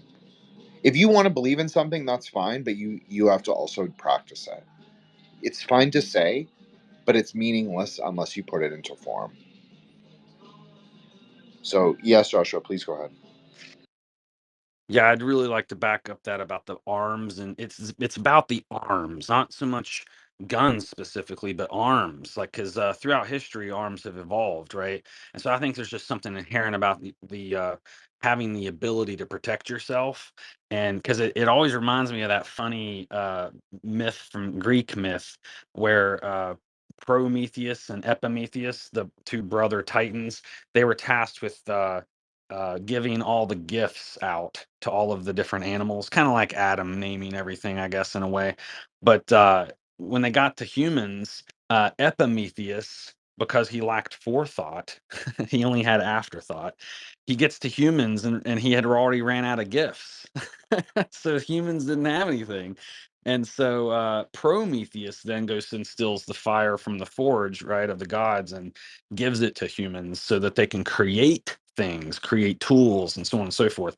And so the whole concept of arms in general is like I think it lies squarely too with the right arm, which is very neck sack victory oriented. I think biblical mentionings of the strong right arm of the Lord, for instance, those things. Most people are right-handed. I happen to be left-handed, but I think my right arm is actually stronger because I was made to use it so much in my life. But I think that when we talk about arms specifically, it's like kind of got that. I would always associate like the left arm then more with like a shield, and the right arm usually with like a sword or a gun, because most people also hold guns in their right hand, right? But there is that chemical reaction to the firearm. But then I was thinking, oh, swords, because I just got these practice swords too, because you don't have to reload swords. But sparks fly off when you clash blades too, so you still got sparks even with swords. And so I thought that was kind of funny and interesting. But but you mentioned the metals in the fireworks, and so I couldn't help think too, the metals all have like planetary associations. So, what are the ingredients that we're seeing above us? Like, what is the Kabbalistic formula kind of floating above our head, you think, whenever some of these combinations occur? I couldn't help but think of that. Just real quick. So, oh, sorry, Michael, go ahead. Well, just something interesting about the mythologies of Neo-Babalon, and I was just thinking in the elements and something that's happening right now is the greatest weapon that's ever been created in the world.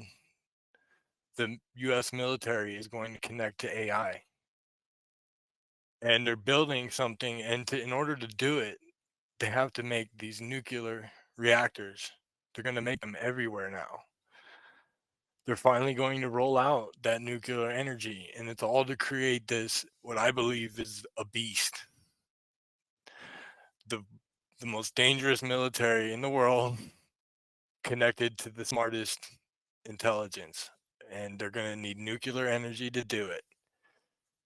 And that's what their ultimate goal is.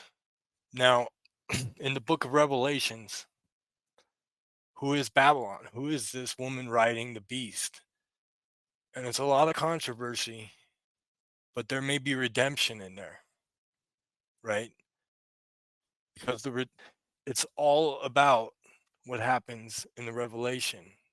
She's riding the beast, sort of like Strength, the tarot card, almost. And she's drinking abomination. She's drinking the blood of the saints and the blood of the martyrs of Jesus, right? Well, they do that in the Catholic Church. The apostles did that. They drank the blood of Christ. So it's almost like a code, a mystery, right? And so I believe that in them creating this thing, that there is a chance for hope at the end of it. There's redemption. And that may be the daughter, right? Who's riding this beast? What comes after? So Michael totally gets it. I know Joshua gets it. I know everybody from the lodge really gets it. But that's what it is, because the daughter, she stands on who? She stands on Rahu. She stands on the dragon, the literal dragon, like the physical body of the dragon, which is also our phones. Let's be honest. And the Ketu, the smoky and subtle tail, that's really the software. It's where the delusion sits, you could say. But we can also ride that too. I think there's a potentiality in both. And I think that's what Michael's saying. And I think that's what I'm also saying. It's like the daughter is the infinite potential, just like Hesed is infinite in its capacity. Gevra is also infinite in its potential to transmute potential energy into kinetic. So it has to be in a, it has to be in a Vajra. It has to be in a figure eight. It has to be the light is continuously traveling, but then you're also rectifying and you're also synthesizing. Yes, Joshua, please go ahead. Yeah, I'd like to surf that wave for just a moment. I think when you look at the biblical perspective, that body of Christ is considered a bride. And so there is this like feminine quality to what is called the remnant that is spared, like the judgments of the world and all this.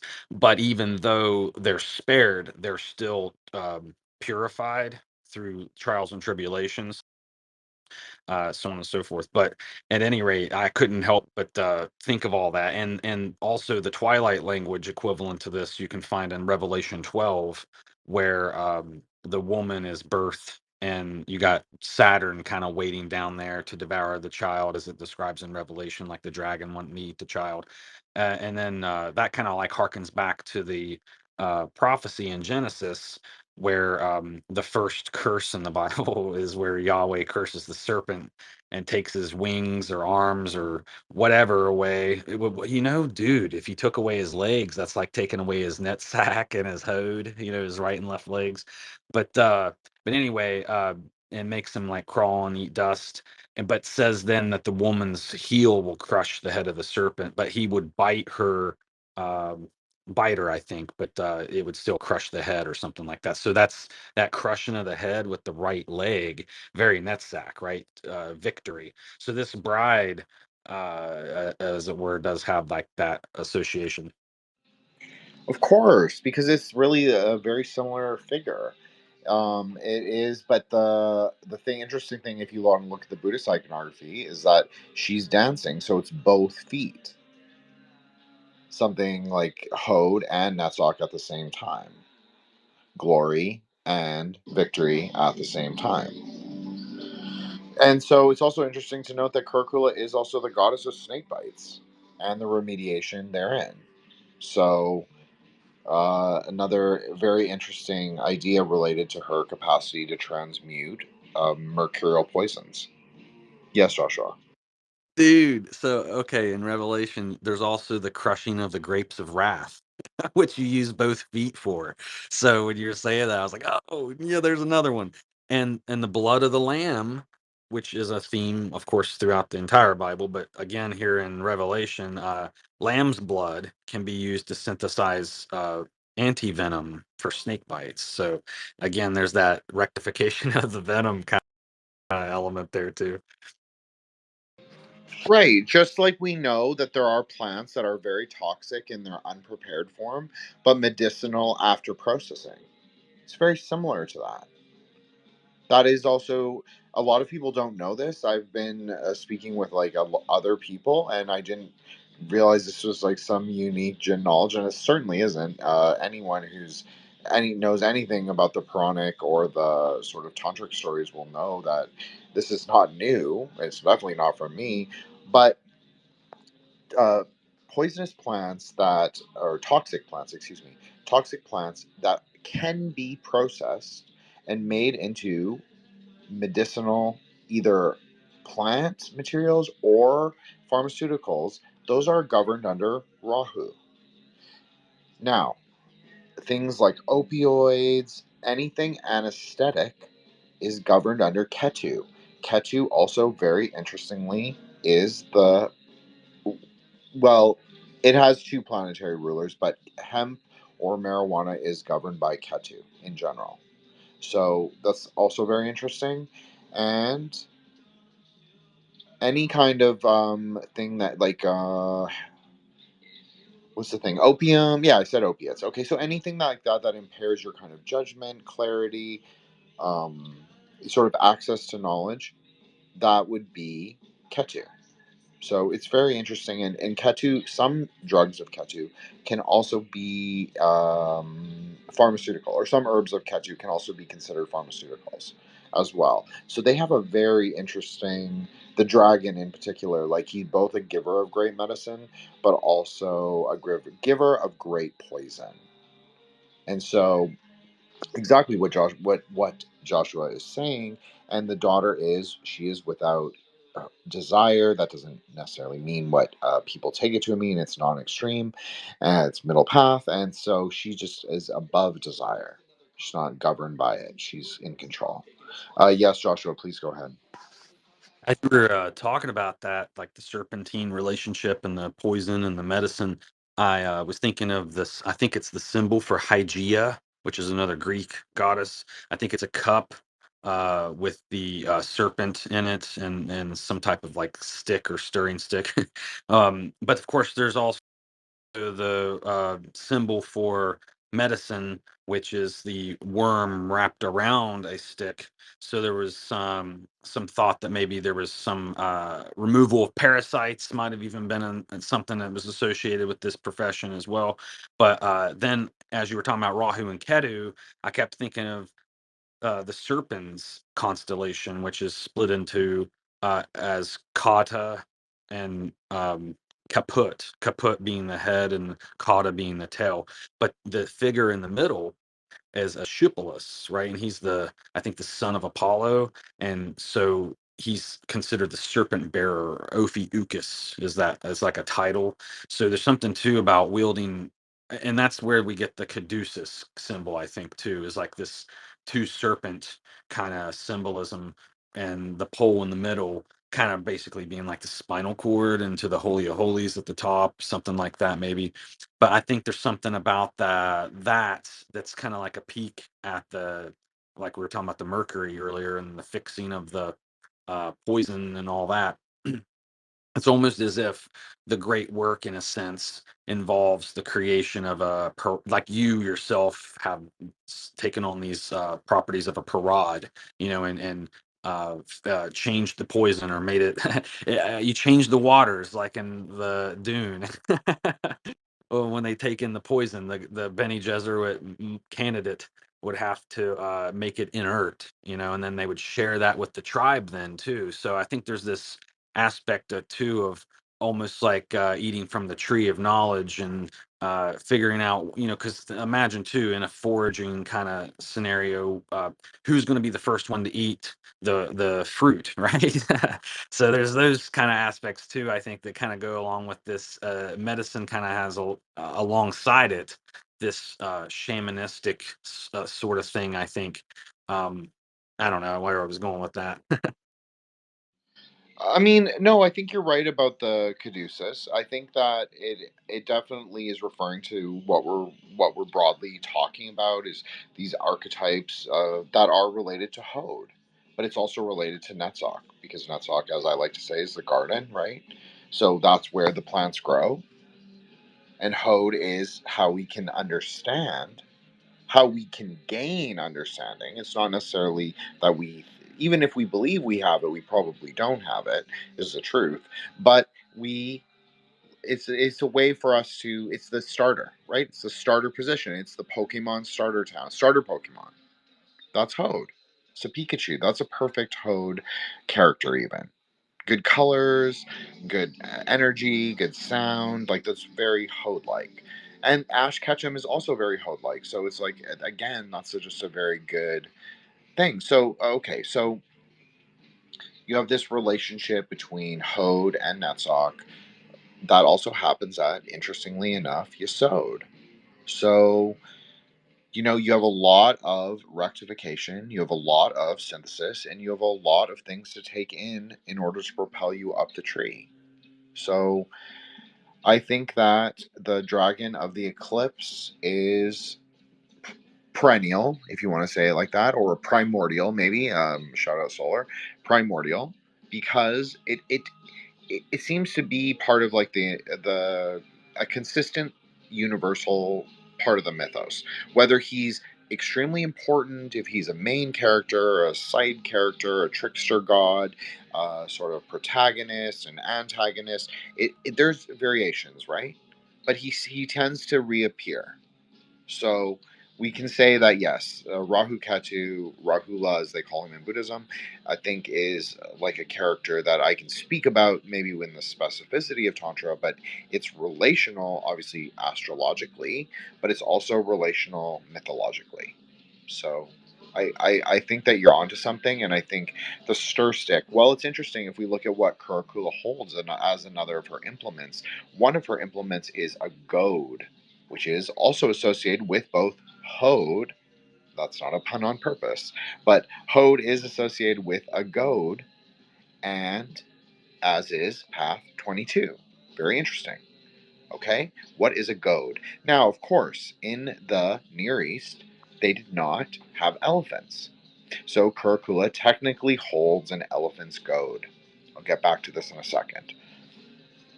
They are referring to, in Kabbalah, which is Lamed, they are referring to an ox goad. However, we're being speculative, but we're also being broad-minded. So we probably can say that yeah, they're just referring to a goad used to move along the word on the path of light. Okay, that makes perfect sense in both systems. Okay, let's see where we can go with this. So an elephant goad is particularly important because the mount of the Prince of Mercury, so the planetary deity only, not talking about any higher deity or anything, like almost you could say the Klapothic name, the physical density name. I'm not saying he's negative, I'm just saying the physical density name. Bud, which is the speaker, which is also the prince, that is related to Buddha, but we'll get into this a little later. His mount, it has a Makara's face. Now, what is a Makara? A Makara it can be different things. So, Ram and Shakti were posting in the chat in what is our Westoid morning about a story about a giant catfish under the earth who roils and shakes and causes earthquakes. And so the hero takes this magical stone or a stone with words on it, kanji, and he places it over the head of the catfish to seal it. So a makara could be a dolphin, It can be an elephant. It can be, some people have said it's a tapir. Some people have said it's some different things. There's lots of different things. People have, different ideas of what it can be. But it's really a mount of the Lord of Desire. Now, what's interesting is I know I just said it was a mount of the Lord of the planet Mercury, and it is. But the mount of the Lord of the planet Mercury is actually a chimera. It's not strictly a makara. It just has a makara for a face. Just like Ganesh, Ganapati, he has an elephant's face. But he's not an elephant body. He's a man's body, or a boy's body, or or ganas, a host. He has like a dwarven body, but it's he's also a chimera. Okay, so just keep that in mind. I'm not saying it's necessarily related, but there is a tantric relationship as well. So the idea of the makara is it's also the mount, a full makara. So maybe a full dolphin or a full catfish or a full elephant, whatever you want to say. Not an elephant, but something with a trunk. It is also the mount of the Lord of Desire, Lord Kama. So he is the god of carnal desire. That doesn't just mean sex.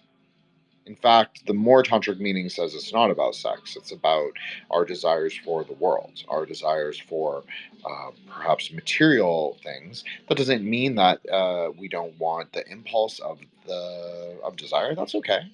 We can want things. Everybody should have access to, live your best life. I'm about that. So I think that, but we don't want to grasp. I think that's the whole idea, and that's why he has a trunk. He's grasping, constantly grasping. And so Ganapati, in his dualistic nature, is also kind of like this.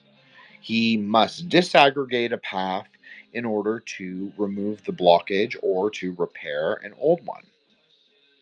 So he must take. It's like it's Full Metal Alchemist, like the it's all at like the equivalent exchange, the law of equivalent exchange. That's exactly what Ganapati is. He giveth and he taketh away, because he has to, because he can't create something from nothing. That's not his cosmic role in the Leela. He has to, and if he takes it, he has to put those aggregates somewhere else. It's not necessarily like evil. It's just his nature. Yes, Joshua, please go ahead. As you were talking about him, I couldn't help but because you mentioned how roads themselves are constructed of aggregates. And so when you're talking about disaggregation and aggregation, his role and all that, I couldn't help but imagine him like doing road work. And hoed like in a way, like having a construction crew out there and patching up the road or the aggregations, the paths. It's just kind of funny how that thought came to mind. And I don't know if the colors are relevant or not, but yeah, like yellow and stuff like Oh, that. he's a Hode. He wears Hode like colors, very much. But they use the more tantric or the more dharmic system. It's more like a yellow orange and a green together, and it's both of those are more Hode like in a tantric way of thinking. It's more mercurial. It's like that bright orange, what we would call like jackfruit color, and then it's the emerald green, but that's emerald clarity, so it's different. So I can still differentiate that green with light passing through, emerald with light passing through, from jade, which is more the color of Netzach. So I understand that there's a distinction and a variation right there. One is requires light passing through, and the other is self luminous, just like Netzach is also a diamond. But a diamond isn't self-luminous, right? Okay, yes, Joshua, please go ahead. You even got me thinking about traffic lights in general because of their colors. I noticed today, especially in town, because traffic was so heavy. It is a smaller town, but we got a few traffic lights. But anyway, instead of just letting them run green, yellow, red, they were just flashing orange. And so I think it's kind of interesting. It's like orange inherently on the aggregate paths seems to have this like, well, you use your own we're hoping that you have your own judgment, and you need to exercise your own judgment to navigate the aggregate paths before you. And I just think it's kind of funny because it's almost got like this holiday aspect to it. Like this is a not typical kind of day. And I don't know, those were just some of the thoughts that were coming to mind. And one of the lingering thoughts about skateboarding, um, they call whatever they're riding on, they call those trucks. And so there's even like this reference to the larger chariot of a truck, that they are riding upon trucks. They are, technically speaking.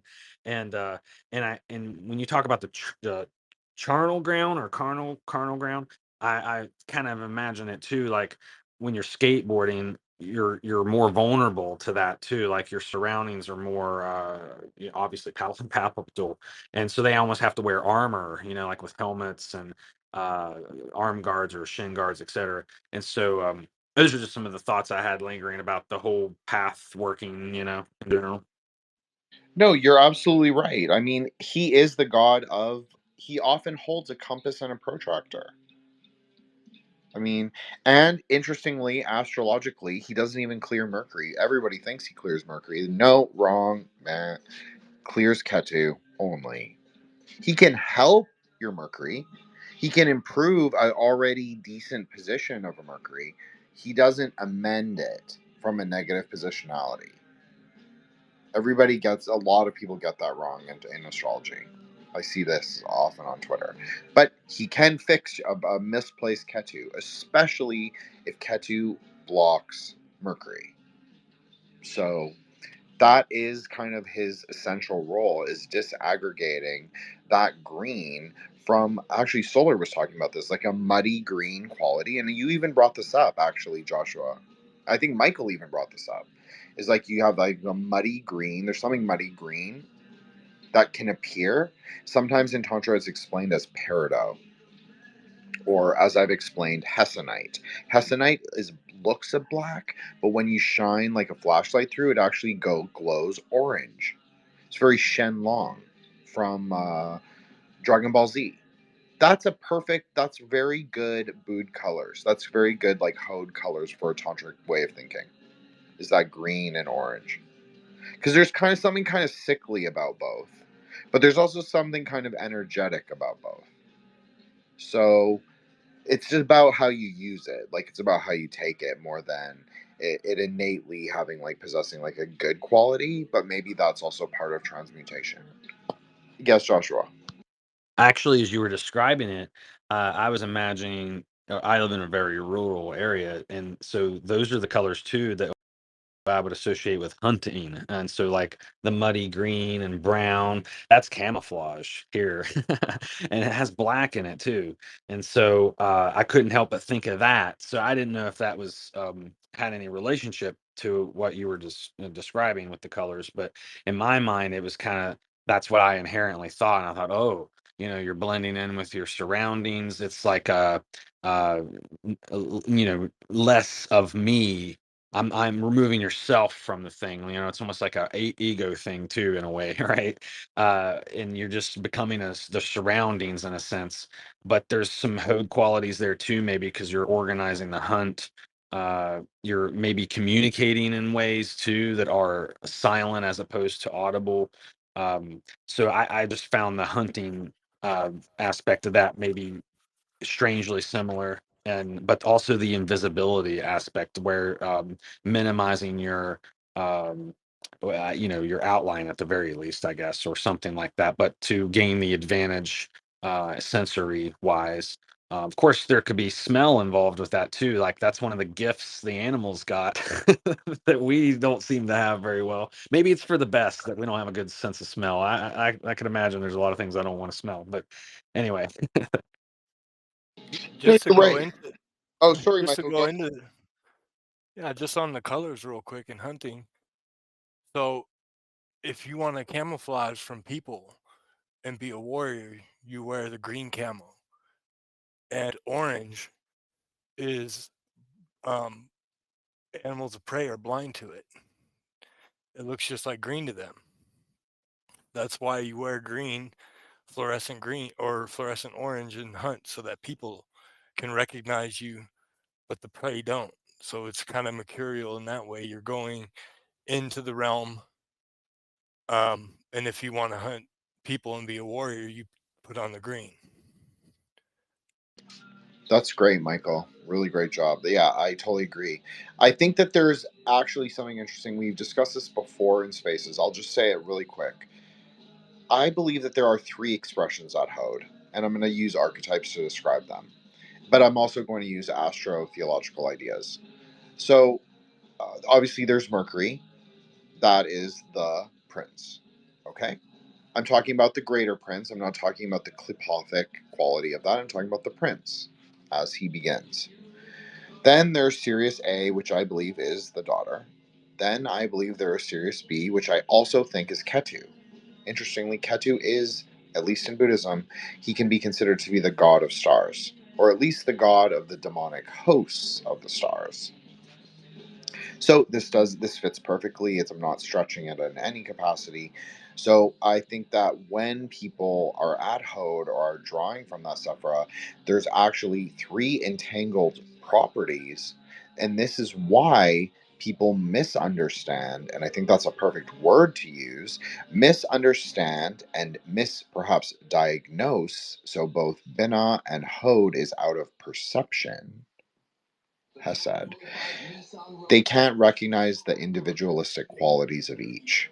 So I think that is why. But I agree 100%. And so I think that what Mike said is true. Is like that's the Ketu quality. That's kind of like the illusory. There's nothing more. He is the king of illusions. He is the king of magic, at least in one way of thinking. So he has the most prayoga. He has the most ritual potential. He is the smoke. The after the flux. What is that? After the flux self-combusts. There's smoke, right? Just like a gun. Ram has said this many times in the chat. I've echoed it in a different way, but I'm going to use Ram's words. Is that Ketu loves to think he is Mars, just as Rahu loves to think he is Saturn. But they are actually not those things. But they sometimes believe themselves to be in those positions, and so other people also sort of get confused on maybe the qualities that each of those embody, simply because there is like a conflation that is happening. So I think that's also interesting, and I think this also relates to Kabbalah in the idea of the multiple worlds. And I think the Asya layer is a lot more of that Rahu Ketu colors, just in general. I don't think this is true for every planet. Now, I think if you're getting into the outer three, which are also interestingly related to perhaps the outer three Sephira, so Kether, Hokmah, and Dath, Pluto, Uranus, and Neptune, I think that if you understand the Tantric astrology, he is cleared there from a birth chart. He's not necessarily cleared 100% in every planet, but through the processes with the Mahavijjas, I won't get into it this space, but something happens where he's cleared. Partly his tail, and then partly his physical body. Interestingly, the clearing of his tail from a birth chart happens before his physical body is cleared. But in the tantric thinking, it happens after. It's very interesting to think about, really. Like, what is your perception of pralaya? What is your perception of apocalypse? I think this also goes back to what we were talking about before. So, I don't really know how I got from there to here. But I think that hunting is a really interesting metaphor because it also ties back into the militias. So as Joshua said, you have to have something that links people. So we'll just say militias as just a as like a specific category, but like we're not going to use that anymore. We're going to use something else. We'll just say like a neighborhood, okay? Totally non-fed. We're just gonna say neighborhood, okay? Well, if you live in an ideological neighborhood, you know my opinion. Ideology is not that great. It's inherently aggregated. It is often very individualistic, especially if we consider in weird America. That's okay. That's not negative. It just is what it is. We're just assessing the situation as it is. So ideology is probably not a great way to associate, but it's not the worst. But it leads to very extreme sort of ways of thinking. You have to be in dialogue.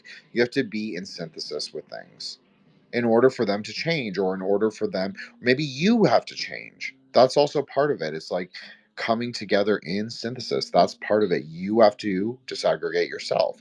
Now, if you follow the spaces, I think you'll recognize that I think it's all about, mostly about yourself rather than others. I'm not saying that others are great. I'm just saying that a lot of the ways you can handle them but are can be handled through both synthesis. My mouth is so dry, I apologize. Through synthesis and rectification. I will drink right after this. So Joshua, take over. All right, thanks. Yeah, so the hunting aspect too, like what binds them together. And I think it's that some type of self-sufficiency. And it reminded me of when Michael was talking about the foresters and the woodsmen and the Boy Scouts. I was a Boy Scout growing up, and frankly, I credit a lot of that to how I became as an adult, and because there was a lot of fundamental aspects to it, like the 12 points of the Scout Law and um, your oath and so on and so forth. And of course, you had to advance through these ranks, so there's like net sack kind of woven in there each time you attain a victory of sorts. And I felt like that really was, for me, part of rites of passage that I think are kind of required for self-actualization.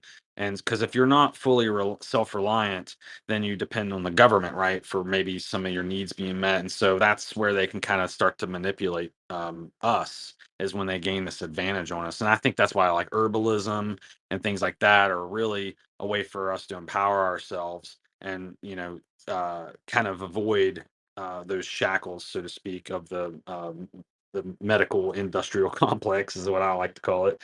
But that aspect too is kind of tied to the hunting, because maybe you don't hunt animals, but you hunt mushrooms or whatever. And so what I find really interesting about hunting in general is like there's a lot of study involved with what you're looking for.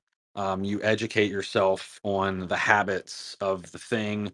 Like Michael pointed out with deer being blind to certain colors. Well, if you know that about your prey, so to speak, then that gives you the advantage. And it reminds me of how bulls are also, they can't see red. I think it appears as something else to them.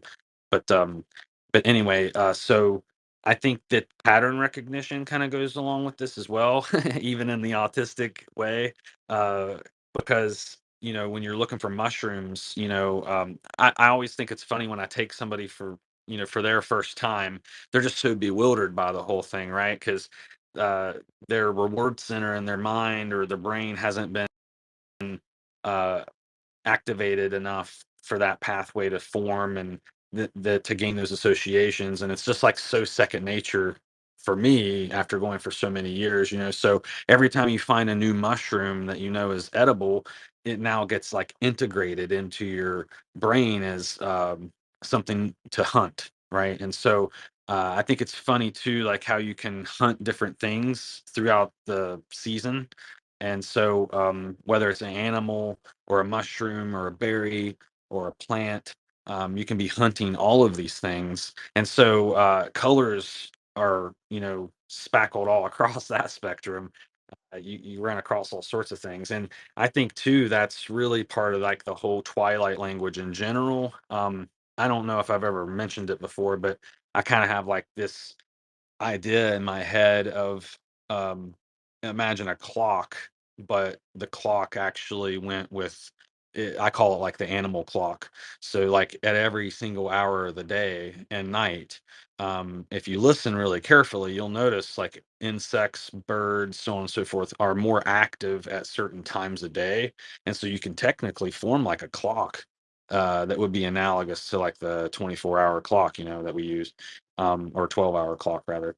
Um, but 24 hours in the aspect that so you can really have a 24-hour representation of it, but with animals all around it too. So I think hunting in general is kind of tied to this being in tune with nature in a way. And so I think that's one of the things we should practice, like we were talking about practicing rights earlier, is because by practicing that self-reliance and that hunting, we kind of gain more independence, better health. Um, we shouldn't really have to go to the gym to work out, right? Our workout should be conquering the elements and bringing home a basket of whatever or an animal. And I was with somebody today, and they were telling me a story about skinning a deer with their father, and I thought, man, but this was a girl telling me the story, which I thought was wild because it's like, well, you got this. Uh, this knowledge given to you that's more of like a male thing, but now she knows how to skin a deer, right? So she can add that to her. So I was trying to help her see how that's a skill now that she has, right? And that's a survival skill, really, when you boil it down to it. Is a lot of these things can kind of be connected to how independent can we be? And I think that's something that the Hermit card really captures that we never really talk about, I don't think, most of the time, is that he's so self-sufficient. He doesn't need anybody or society or whatever. So think about how, he probably would kind of probably tell time by this animal clock, because it is the green language. It is the twilight language. Um, anyway, I don't want to ramble too much.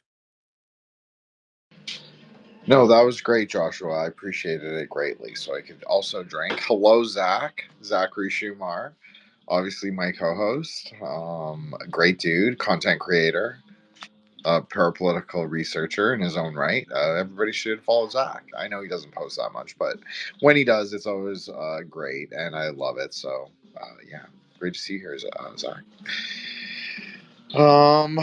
Okay, well, I don't know. We went from zombie apocalypse to prepper bags, fireworks, guns. I agree with you. I agree with you, Joshua. That there is we have to be self-reliant. I think that was my real takeaway from everything. If there was any one thing about going through the last 5 years, it was like like self-reliance, number one, but also like a flexibility with people, because the reality is like you're never gonna. There is no purity test. I mean, if you want to live like that, that's fine. But I think it'd make you really miserable. Like I have to interact with people every day that I don't agree with about many, many things. That's okay. It is what it is, right? You just make the best of what you can do. Like, and like there are people I meet that I like, and it's like we have like nothing in common. We it's just you just have to be with like you have to meet people where they're at. I know that's such a cliche, but it's kind of true. But you also have to do that for yourself. Like you're also not that different from other people, is what I'm sort of realizing. But maybe this is me being like sensitive young dark cell in the city, and then now that I live in the country, I've like had to push myself more forward. And so it's different. It's very different. It's challenging in a way, because you have to kind of reestablish yourself as like I don't want like to be friends with everybody. Definitely not. I'm like I like my quiet. Like leave me alone. But you kind of have to like know this guy does this. Know this guy does this. Know this guy does this thing. Like you have to have those like contacts, and sometimes that means you will make friends, and sometimes that means that you have to like maintain that acquaintanceship. So you have to like it's hard. I find it really challenging. I'm not a natural. I am a little bit an extrovert on the spaces and obviously on my show, but it doesn't come 100% naturally to me. I still have to like think about it, prep myself, push myself forward. Okay, Joshua, please go ahead.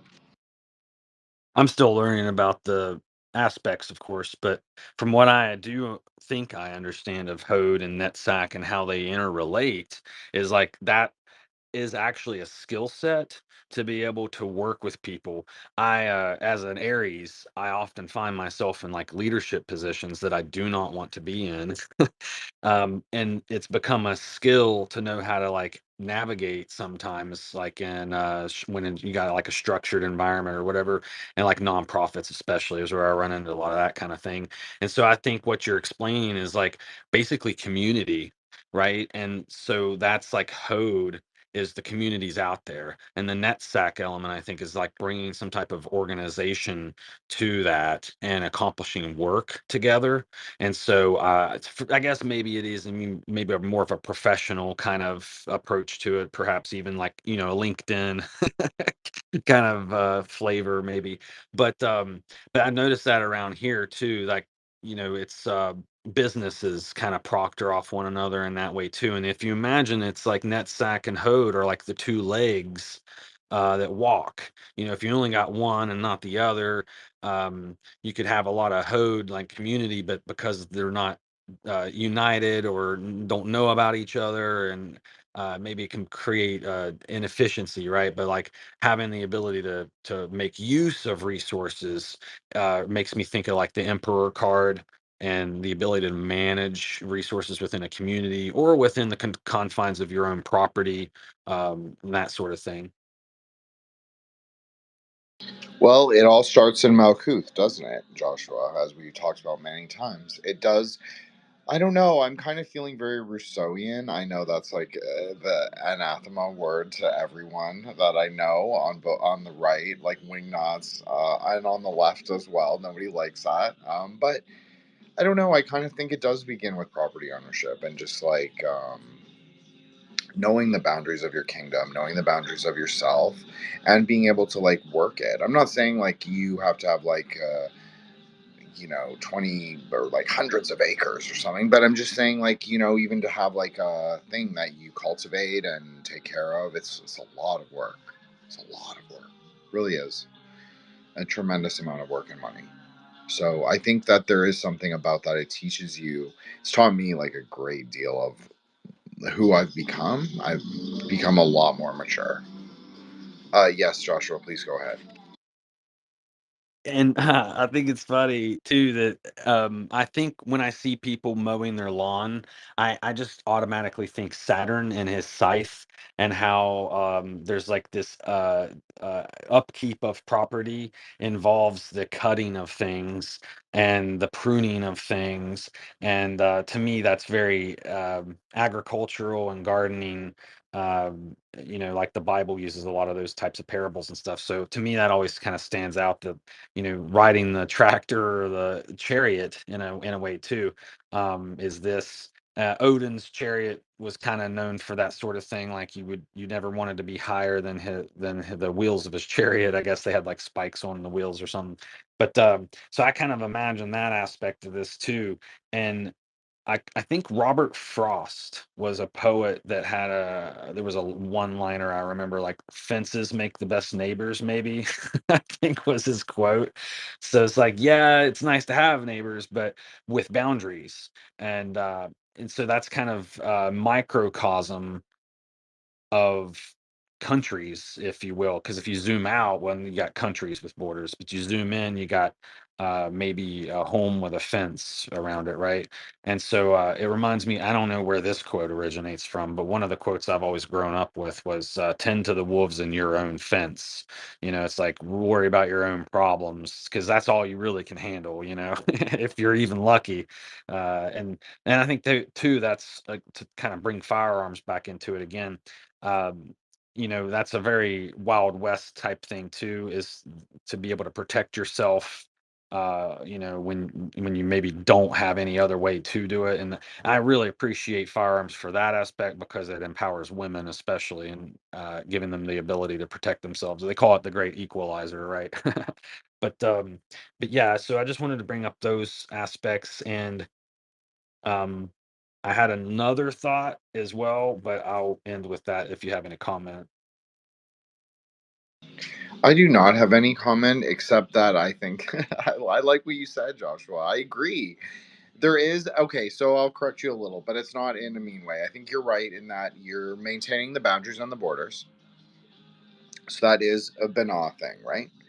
But the quick change, the change with a metal, like specifically a blade, that is Gavaratic. Now you're going to say, Jin, that doesn't have any fiery nature. Well, doesn't it? Because all people, if you have, even if maybe you have a small yard, you probably do have a electric or gas lawnmower.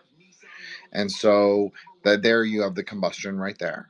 So, but the blade itself, just the blade itself, that is also Gavrotic, and it's changing the nature of the grass. But the grass is also extremely resilient, right? Like it comes right back. And for a good So blade, it has to be high heated. You can't make a blade that's without right. heat. That's right. So, yeah, Mike makes a great he makes a great alchemical analogy. So you have to quickly change the surrounding landscape, and you know, this is the thing I've come to realize. It's a great idea in theory to be like a perennial gardener and to like only use natives and to only have like rare medicinals everywhere. And the reality is, it's just not practical. It's just not practical. Now, at least where I live, maybe it's practical where you live, Joshua, because you do live in warmer climes than I. But I do think it is possible to have really interesting, and I know I'm using gardening, and Zach was laughing because I know that Zach uses heavy machines, and so I just think it's funny because it is a very cultivating tool. But you could actually say when Zach uses heavy machinery, he is disaggregating. Well, if he does like I watched a video of him. He sent me a video of him doing a parking lot. So I watched him do the parking lot with his music, with experimental jazz music, which is really cool. But so that's more of that Ganapati element. He's disaggregating that sort of like vacant aggregate, repositioning it, reclaiming it. No, it is. It is kind of that is kind of an act of rectification, if you want to call it that. It's just kind of interesting, Zach, because I've gotten to know you a little bit. That's all. I never thought about it like that, but yeah, I think that's true. And yeah, there's absolutely something. Technology is very Gavaratic. Technology is, like Joshua said, it's Promethean in a way. It's up to us how we want to use it. It's not. We shouldn't fear it, and we shouldn't worship it, right? It just is what it is, and so yeah, it can be weaponized against us, sure. Can it be a great tool of synthesis like we're doing right now? Yes. So again, all about how you use it and where your will is, and love in the space of emptiness, right? Because that is really the fundamental nature of reality. Yes, Joshua, please go ahead. About the blade and all that, because it never occurred to me all the times I've seen Saturn wielding his scythe. I've never made the connection to the blade itself being iron. So yeah, duh. And then of course the bones make the blood. So there again, there's that connection. And I'm just so surprised just now. So I appreciate that very much. And the other aspect of harvesting right now is like if you were growing wheat too, this is like a time you would be harvesting wheat. And so again, kind of like a reference to the clock, the animal clock or whatever. But I just helped my friend last week to collect honey. And so this time of year also is when you'll collect honey from the bees. Um, and I think it's wild though that Cancer is known as the beehive in some astrological systems and not the crab. And so, the time of year you would harvest honey happens to be in the beehive. So I just thought that was kind of wild. But, and of course, beehives have a strong Masonic correlation as well. You often in the lodge, you'll often see like beehives and such. And it's said that it represents like industry. And so I think that too, again, correct me if I'm wrong, but to me that would seem kind of Hode like, except in this case it's the queen doing the organizing of the hive. And so there's this, because without Hode, without the net sack, without the crown, the queen, they don't have the direction, they don't have the purpose. It's a body without a head, right? And so I think the net sack Hode thing is almost like placing a head on a body. It gives it direction, it gives it purpose, or something like that. So I don't know, the beehive element, I just wanted to kind of mention that as well because of the time we're in now. I'd be remiss if I didn't mention that. So we're enjoying the fruits of their labor. And of course there's the hexacomb as well. I don't even know really where to go from that, Joshua. I thought that was great. No, I'm not me saying anything. I think it's really interesting. I think, like, wow, the world can be so amazing. It can be so incredible. I know Mike has built his life, and like we're all so proud of him. And or Michael. I'm sorry, Michael.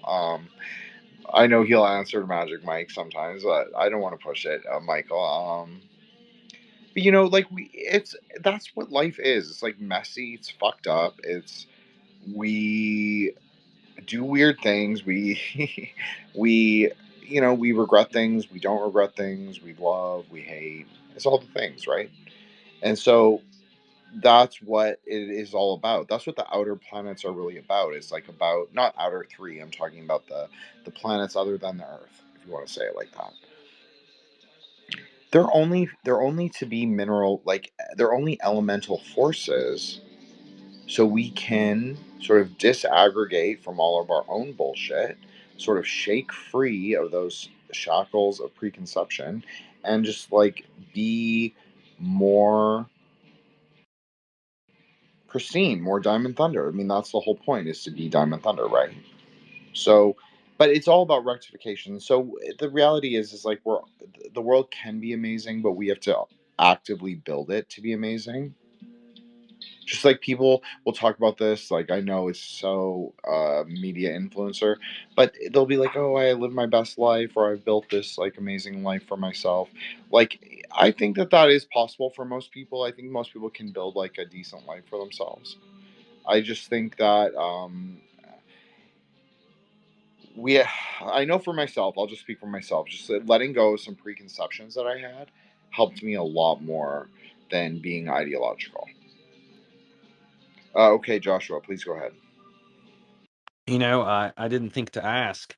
I thought maybe you would know of some useful uses for honey. My understanding is that it's antimicrobial, and then it can preserve things, and it never expires. And so there's like this immortal kind of aspect to the honey, and it can vary in color, of course, but there's some color at play there too with honey. It's ranges from gold to brown or whatever.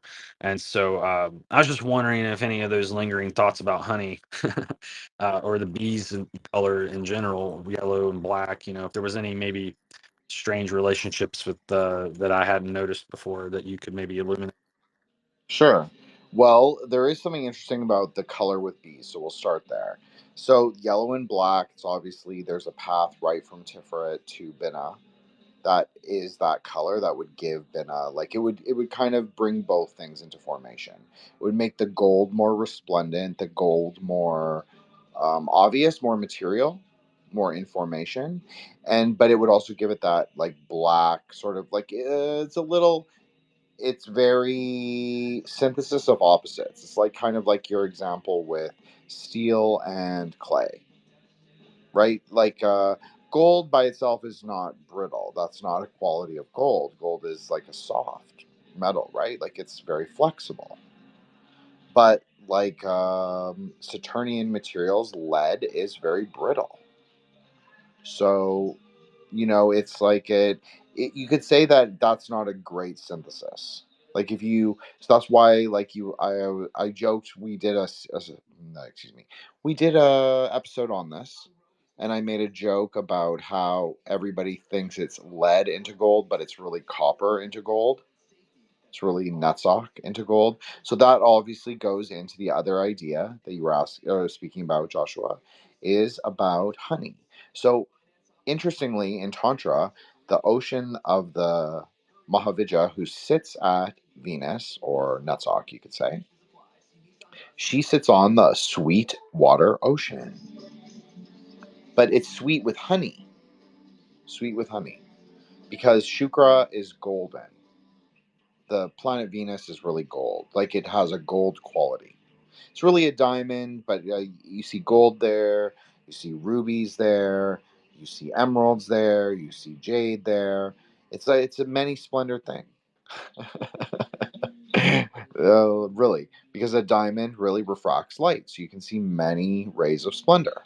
That's kind of the idea, right? Light passing through many rays. Hode is what? The naming of them, the colors, the identity of each ray of light. So, yeah, so remember the things that as we started the space, I said, okay, the starter Pokemon, the starter town, that's Hode. You're going out into the world totally fresh, totally brand new. That is how, if you want to relate Kabbalah to alchemy, that is because one of the associations, I know I'm sort of going all over the place. Okay, so to transmute gold, you need quicksilver and you need copper. But the copper has to be oxidized in a specific way, and then you apply quicksilver, which helps degreenify it. And so there's something that happens. There's like some alchemical reaction, okay? So that's kind of the idea as well, is that you need multiple elements.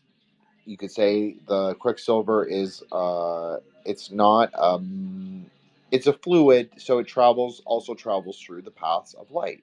But because it's a fluid, it needs paths that have mass, aggregate. So you need something physical to contain what is potential. So that's the idea. So with gold and honey and all of that, you have to have a relationship with the sun and Venus. And we know that. And Mario talks about this. Like, you've worked with Mario tons.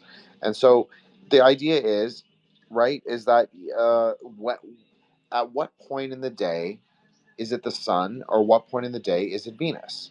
Now, everybody has their conspiracy theory about it, and that's totally fine. But I like to look at the tantric layer. So Venus, interestingly, can also be the evening star, and it can also be the day star, as well as Mars can also be the evening star and the day star, but it depends on what day. It's really interesting, right? So, yes, Joshua, please go ahead. Yeah, I would just interject by saying I think it's around this time of year, actually, as we're passing through the keystone and the royal archway of heaven. Cancer is like the top stone in the arch that holds it all together, right? So it's like as we're passing through this time, I think that Venus makes the change from um, Hesperus to Lucifer or Phosphorus. It becomes like the evening star, or it switches between the evening star and the morning star, etc. And but I think we're in that time now, so I just wanted to point that out.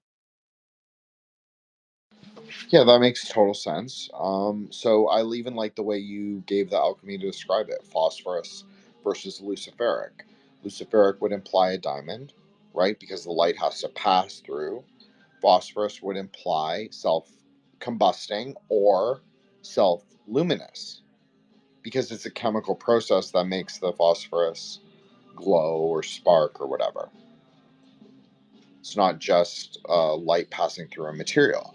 So, very interesting, right? Because we know that if you want to call it like the Shakti or the goddess, that's what she is. She's both of those things.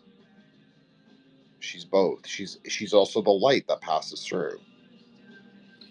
So, Just real quick, please, Joshua, go ahead. well, I was gonna just say that in old-fashioned lightning rods, they would put phosphorus in the top of. So they would have these big orbs, and phosphorus was put in the top of them.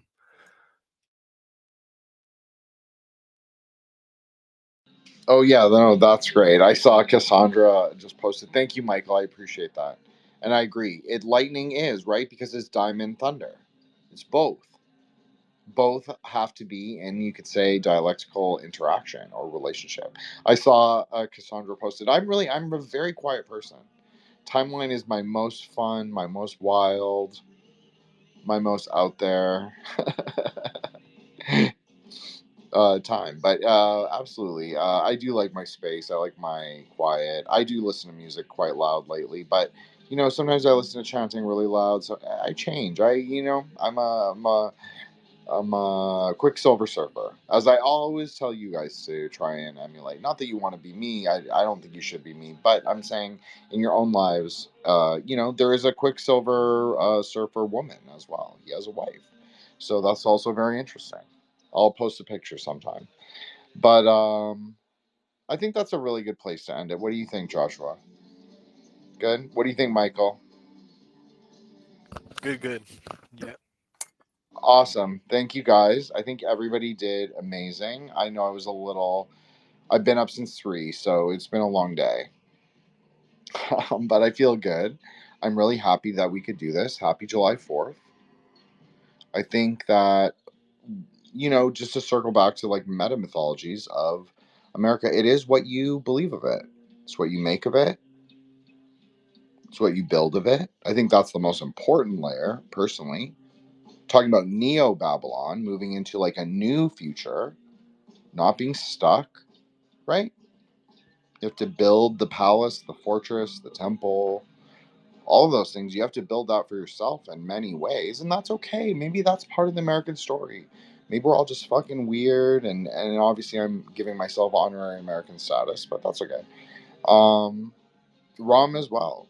So I think that, and Mookie as well. So that it's just like we're all in synthesis. We're all in this weird space time, literally on spaces, on an app called X, which is the 10 and the 11.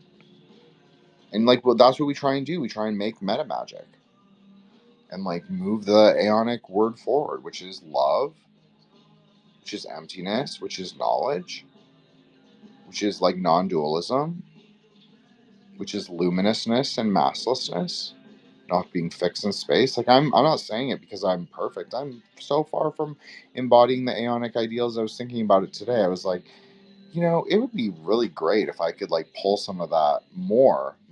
Not that I'm not like that in some ways, because I am, but pull it more into my own life. Maybe that would really help me.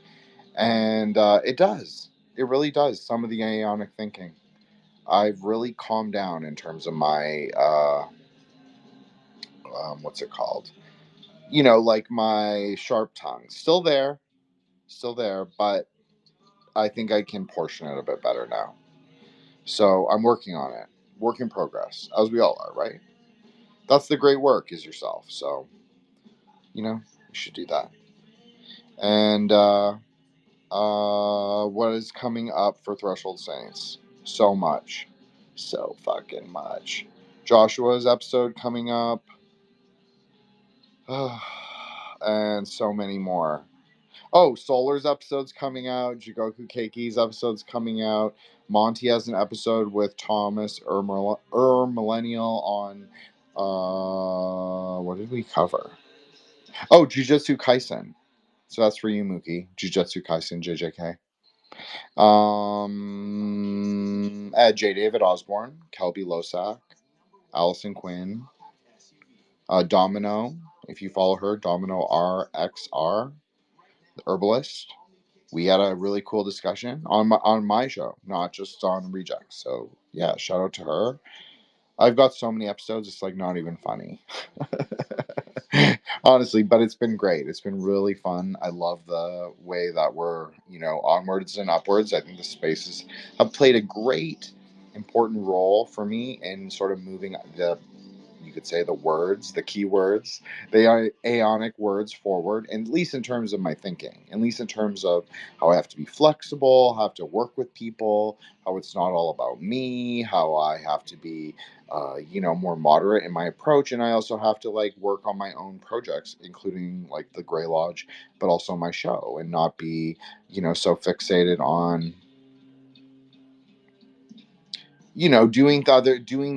doing conversations that I think are just, it's more filler.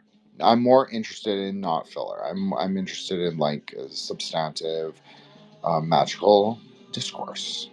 So I will do a room shout out, and I will also let the two amazing, I won't call you flag waving, but definitely neither flag waving nor flag burning. Maybe we somewhere in the middle, secret third thing. Uh, two amazing co-hosts, two amazing guests, two amazing everything, friends, and of course, so I'll let them do that, but I will first do room shoutouts. So, of course, we have Avi, Bull Brave Free. I can't even really have a space without her. It's like very difficult now. She's become a cornerstone, you could say, of the lodge. So, thank you so much, Avi. Much obliged. We see you, we hear you, we exist in synthesis. Thank you so much. Cassandra. You are great. Thank you so much. Love your content. You should obviously come on my show. Maybe I know you said you're shy, but if it's just maybe you and I, outside of spaces, you can consider it. Invitation's always open anyway. So, and I'm cool. I'm cool. Zach will attest. Joshua can tell you. Mike can tell you. I'm nice. I'm nice in recording. I'm not mean. I'm really not. The Jin of the timeline, I can separate those two people. Very mercurial. Anyways, check out Cassandra. She's a content creator. She has an Etsy store. Thank you so much, Cassandra, for coming. Appreciate it. Zachary Shumar, my co-host I shouldn't call him my co-host, but a co-host of my show, and a great friend to me, and a great dude, and a fellow content creator. And please check out Zach. He's doing cool and interesting things, and I do love his experimental jazz music, and that should definitely make a comeback for Neo-Babalon. It's very, what's that place? The Cantina in Star Wars. I forgot the name. It's been so long since I've watched that movie. But that's what I mean. It's like cool. It's like it sets the tone in the place, and it's weird. But in a good way. Like Americans are weird, so that's okay. Rom. Okay, our buddy Rom. My buddy Rom. I think Rom is amazing, incredibly smart, knowledgeable, humble, weird, very weird, and amazing.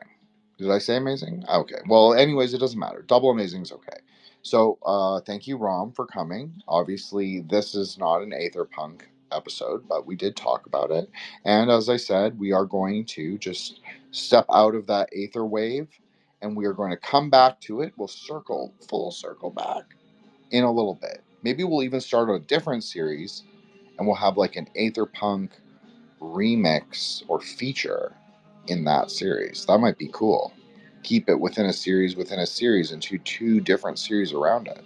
It's very Kabbalistic. I like it. Okay, so we have Mr. Joseph Reed, Dr. Joseph Reed, McLuhan Chair of the Grey Lodge. I don't know how he feels about me teasing him all the time, but I very much appreciate you, Joseph. Thank you so much, and thank you for speaking last time as a co-host. Much appreciated. It was amazing to hear your voice. Of course, everyone from the lodge is welcome to come up as a co-host. There's absolutely no problem, and I hope any of you who want to do that, please do that. So thank you so much. Bibliomancer, thank you so much. Appreciate you. Longtime mutual.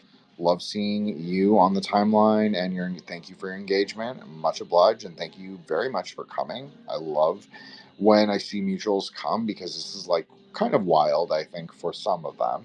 Although in my opinion, it's very tame. I'm sure Solar thinks it's like Grandpa Magic Hour, but that's okay.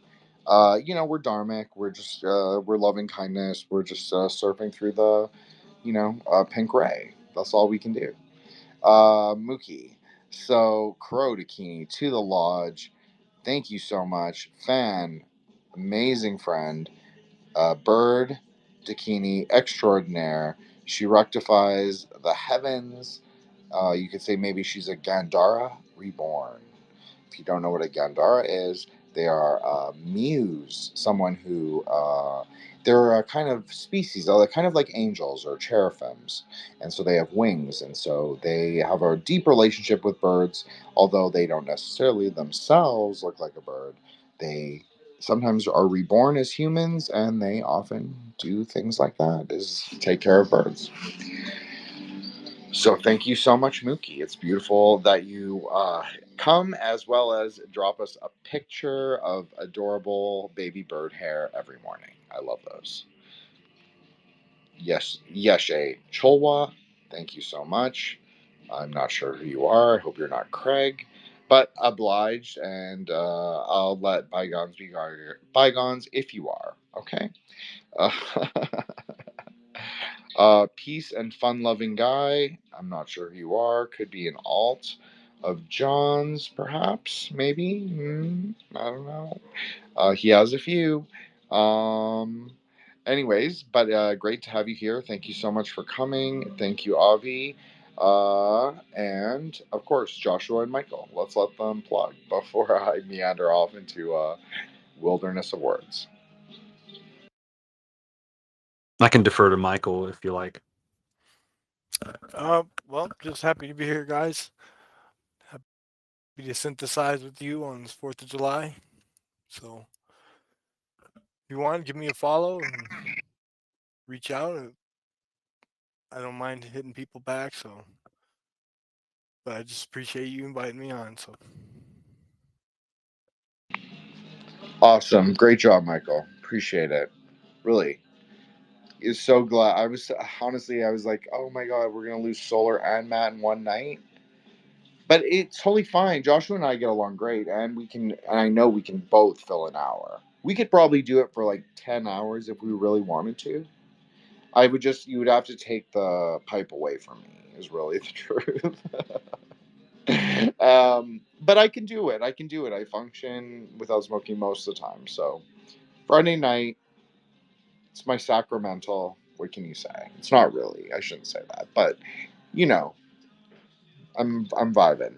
So, Joshua, close us out, please. All right. Yeah, man. Praise the Most High. Shabbat Shalom. But yeah, just parting words about you started out talking about bug out, so like if anybody's feeling anxiety about the way things are, I think it helps a lot to alleviate that by like just practicing skills, adding to your self-reliance. And so just make a bug out bag. It doesn't have to be you're never going to cover all the bases. It's always an evolution of what you have in it, and because you got to take into account weight too. So it's a fun hobby of mine. I'd say about 75% of everything I own is survival gear or camping gear.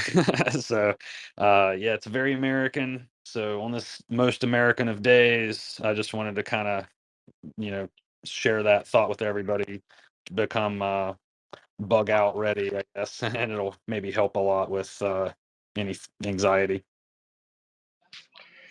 I agree. I agree. Bug out bag. That sounds fun. Also, don't be millenarian. That probably helps. Don't be a doomer. That never helps. And also, the world is what you build of it. So, you know what? It doesn't matter. All this stuff that we've seen the last 4 weeks, it's very over the top. It's very like whoa. Like I'm not talking right or left. I'm talking both. Like it's like we're living in like a very weird like hall of mirrors where everyone's kind of reflecting each other in like the most negative quality. So not the funnest. Very very disorienting. But I think I have a grasp of it now, and it's not to give a shit. So that's what I'm choosing right now. You can choose whatever you will, as I always say. You're the master of that, or you should be. And but I'm choosing to not give a shit. That's how I feel. But yay, America. Happy 4th of July. Go, don't do anything illegal, obviously. At least don't get caught. Definitely. But have fun. Okay, Joshua. I guess I have a joke. You said bad jokes before we started, so I'll end with a joke to kind of add some levity.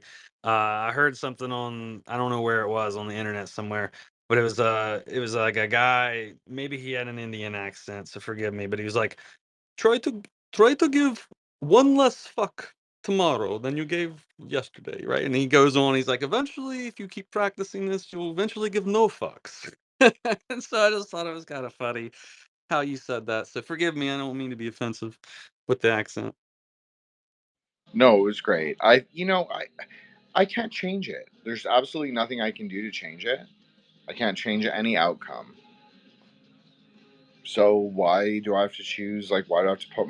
I don't need to project my will out there. I can just keep it for myself. That's so much more powerful. I get to choose where I apply it. Right now, I'm not applying it there. So I think that's healthy too, and that's also in keeping of Aeon of the Daughter, right? Like it's an Aeon in flux. It's not an Aeon where you're like sitting there like grind set. No. You're gonna move on, you're gonna do new things, you're dancing, you're flexible, moving through the carnal ground. That's it. Non-dually, non-extremes.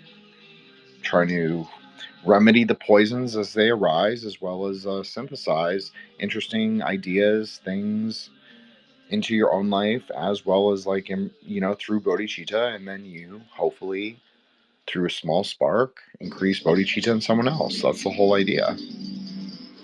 You do. It's not even about doing something nice. Sometimes it's just about speaking to someone when they're down or when they're feeling like shit. So that really helped me was the lodge when I was going through like a rough moment. It really helped me, and like who actually did really, even though I know some of you were like, what is this, what is this guy talking about manga all the time? But Dingbat really helped me. Like it made me smile. I see his little kid is so cute. He would tell us like a story. My dad taught me to read Bahasa with comic books. I don't know. It was kind of like, yeah, it is the Aeon of the heartfelt. It is like we talked about this, and like Rom and Matt, both Zoomers, they always say like embrace cringe. Okay, like there's nothing more like adorable than that in life. Really, like honestly, comic books, very American. Kids, very American. Like, yeah, you go live your life, be a family person, family man. So, that helped me a lot. And it's like also like very Aeon of the Child, right? Like, it's very like we're being generative. We're being generative. We're moving the Aeon forward. It's not a static thing, it has to come from your own consciousness. And what is it? It's just love. But through love, you gain higher knowledge, which is what we're doing right now because we're all in synthesis together. So, like, Joshua will say things I never have thought of. I'm sure in some meandering way I say things that he finds sometimes interesting. And, and obviously, Michael is very insightful. And I have always liked working with Michael a great deal. So, yeah. I guess that's pretty much it for tonight. I had an amazing time. I'm sorry this was a very chill.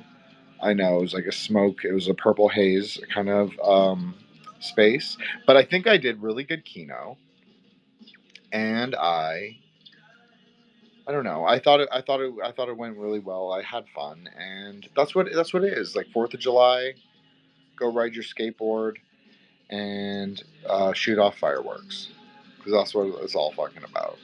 That's Hapaboria, baby. Okay, with that being said, I'm Jin the Ninja. I host a show called Threshold Saints. This was a Plus Ultra Presents Space, the Grey Lodge. Return to Hapaboria, Meta Mythologies for Neo-Babalon, Arc 6. And we are out. Good night, Nagas.